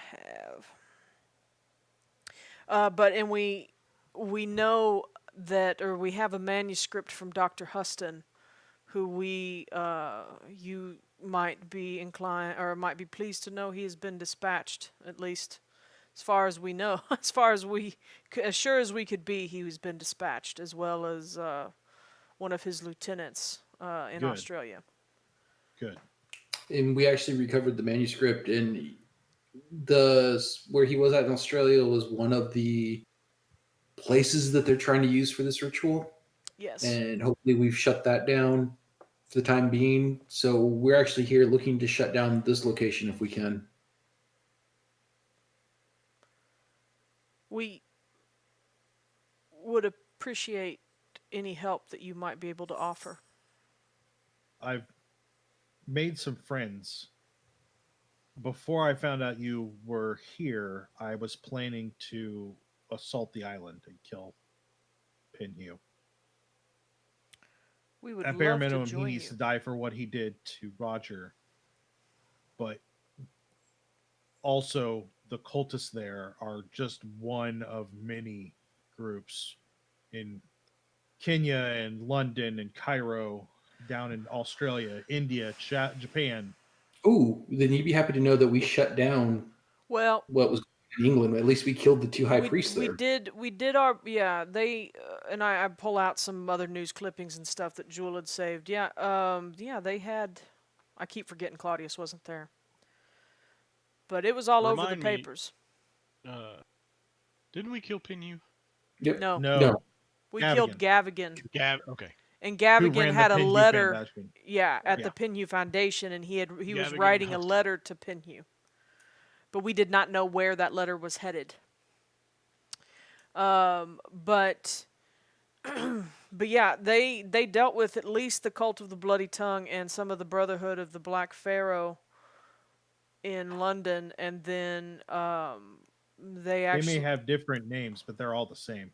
And Yes. they're all quite dangerous. yes, Agreed. agreed. So I just want to. You said that Patty looks sick. Yeah. Did she look pregnant? We found out that she's pregnant and carrying the child of a god. That was in no. Huston's manuscript. I don't know That if would you're make sense for why she was thrown up, but that was years ago. 6 years ago. What do you How know long about does it take to bring a god into this world? Well, I guess more than 9 months. I hate to ask this, because obviously you probably know, and you just said that they all go by different names, but they're all the same. But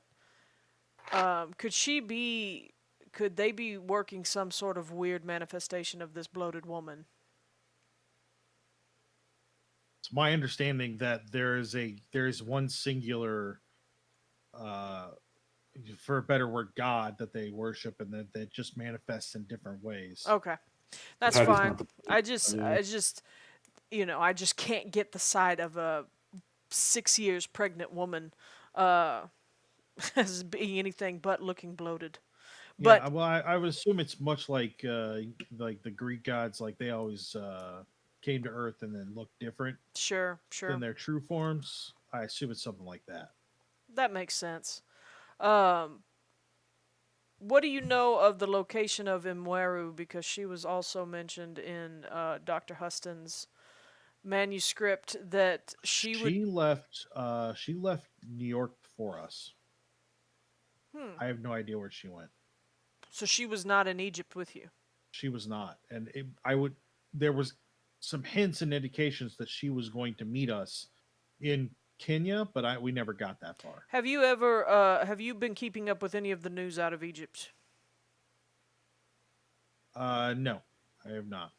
Are you okay? Well, you might interest you with the. I assume you know some of the lore. If Roger was all about it, about Nephron Ka and the Queen Nitocris. They said some things about that, but I don't remember any specifics. Her tomb has gone missing out of its pyramid. Well, that's good. So I'm just throwing that information at you so you have a picture of what's going. There was also a mosque was destroyed. The bent pyramid is now under the desert due to some dynamite. It was during. It worked. No, I'm not saying it didn't. It was during that altercation with the Black Pharaoh that my wife was rendered incapacitated, as it is, and another of their compatriots. Poor Bobby. Yeah, Mr. Blackwood. And it's my assumption that this entity, whatever it may be, we know is from some other world, plays into the existing mythos of different cultures, inserts himself into it to gain power and advantage of followers already in existence. That, sure. It's a lot of smart people words for they're all the same. Claudius kind of giggles, but he knows that he can also be loquacious and irritating to people. Verbose. Yeah. So, Brady, you mentioned that you already have plans on insulting the island, so you know how to get on there because we heard that anybody that approaches that island doesn't come back. We're just gonna hire a boat. What if I can get you a boat? Would you be willing to partner with us in some fashion? I mean, I'm not gonna turn down 4 more good arms. I mean, You 8. you guys can fight, right? Mhm. Sure. Well, I've survived so far, so yeah. I mean, We've And we've got Gavigan and Huston and a few priests along the way. I think Penhue's next on the list. yeah. Silas M. Quain was mentioned. I believe he is deceased. He was in New York, and then I don't remember. Asaid, I think was his name. Tufik. Yeah, that was the one. That was the one. Asaid in London, and then there was also these 2 didn't have anything to do with it. I don't know about Mr. Sheridan. We've never asked, but I had read that there was a mosque that was bombed in Egypt. I don't know if you're familiar with any of the mosques there. Not us. No, I'm not. No, not really. Okay. Just What do you actually know about this island? What are we up against? Besides, obviously, half-man monsters. I would expect that the cultists there are going to be armed.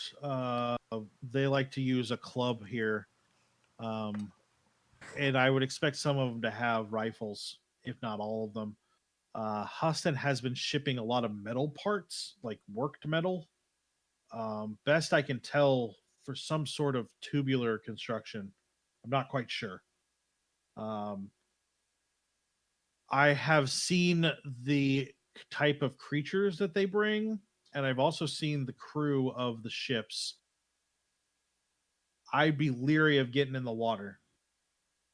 If we're going to get in a boat, that's one thing, but we're going to be fighting on the beach, most likely, or on the docks, trying to get off the boat. Been there. This is going to be a full-on military assault, and against magic. Possible.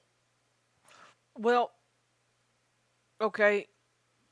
Do your people know what they're going up against, or do you just tell them that it's just a? I'm working with a group of revolutionaries that believe that they have the right view of how China should be, and I've convinced them that this is a corruption and a plague that has to be wiped off. It's really hard to convince people that magic's real until they see it. Right, that's what I'm saying. So I tried, but I tried, but I also tried to make sure they didn't think I was just nuts. So they think I'm crazy. They're not going to come. But they're dedicated to their cause is the important thing. They're dedicated to using this as a proof of their position. If they can clean up whatever's going on out there and show that it was bad, it could bring more people to them. Well, I think that is perfectly fine because we would love to have it erased off this country too. How long would it take by boat to get to Great Dragon? A few hours. Fantastic. When were you planning on doing this?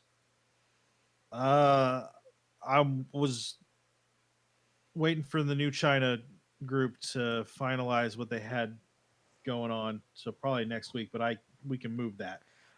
I mean, if we could move it up. I'd also like to say that if they found out that McShum told you guys something, they're coming here soon. Then we should do this sooner rather than later. And you got good guards out there. I mean that. But guards are only good when they aren't overwhelmed. Right. I have a place here that you could sleep. Would you care to stay with us? No. I will go back to my hideout. It's safer there. Might be safer for you too there.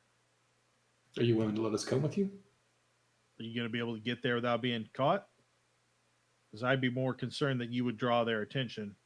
Do you think you guys could follow me without being obvious? Then yeah. If not, be honest with me. Because if you lie to me and it's all 5 of us dead, then I'm going to be upset about that. I honestly could not tell you at this hour if that's something. But if we can just plan to meet another day, we can likely take care of I'll talk to ourselves. my friends. We'll see about tomorrow, maybe Monday. Do you think you can get a boat that quick? Quite confident.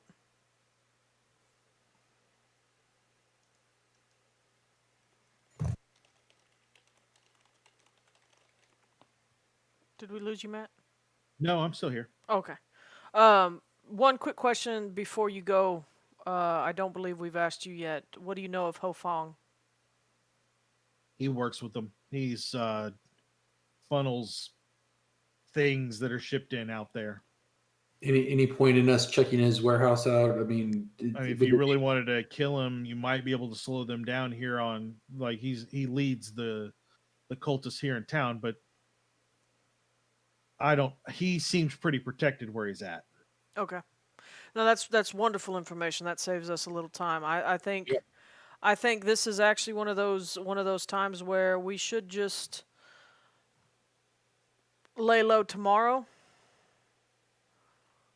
and we'll head out Monday. Okay.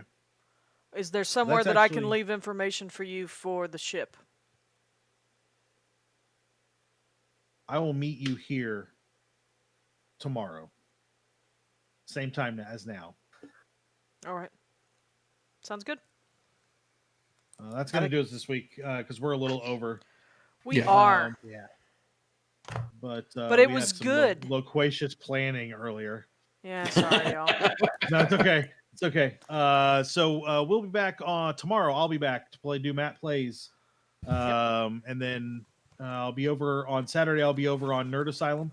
Come check out the D&D game. I'm going to be playing a tiefling bard named Sarthrog, I think is his name. I don't remember. It's like I thought it was like Sir Throg something. Sure. Are you gonna I'm not.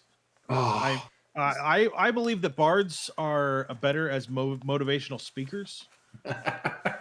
At least motivate speaking in haikus. I honestly feel as though that's a lot of freaking work, Shawn. It is. I honestly feel like Claudius would spec as a bard if I played him in any other game. Oh, totally. Sure. Well, there's some rogue levels in there too. Let's just be honest. Oh no, there are. Yeah, that's true. All right. Well, we will see you guys later. Thank you for coming out. Have a great night. Night, everyone. See y'all. Thank you so much for the follows and gifted subs. We really appreciate it, Greg, and just another guy named Harry. So y'all have a wonderful evening. We'll see ya next tomorrow. Yeah.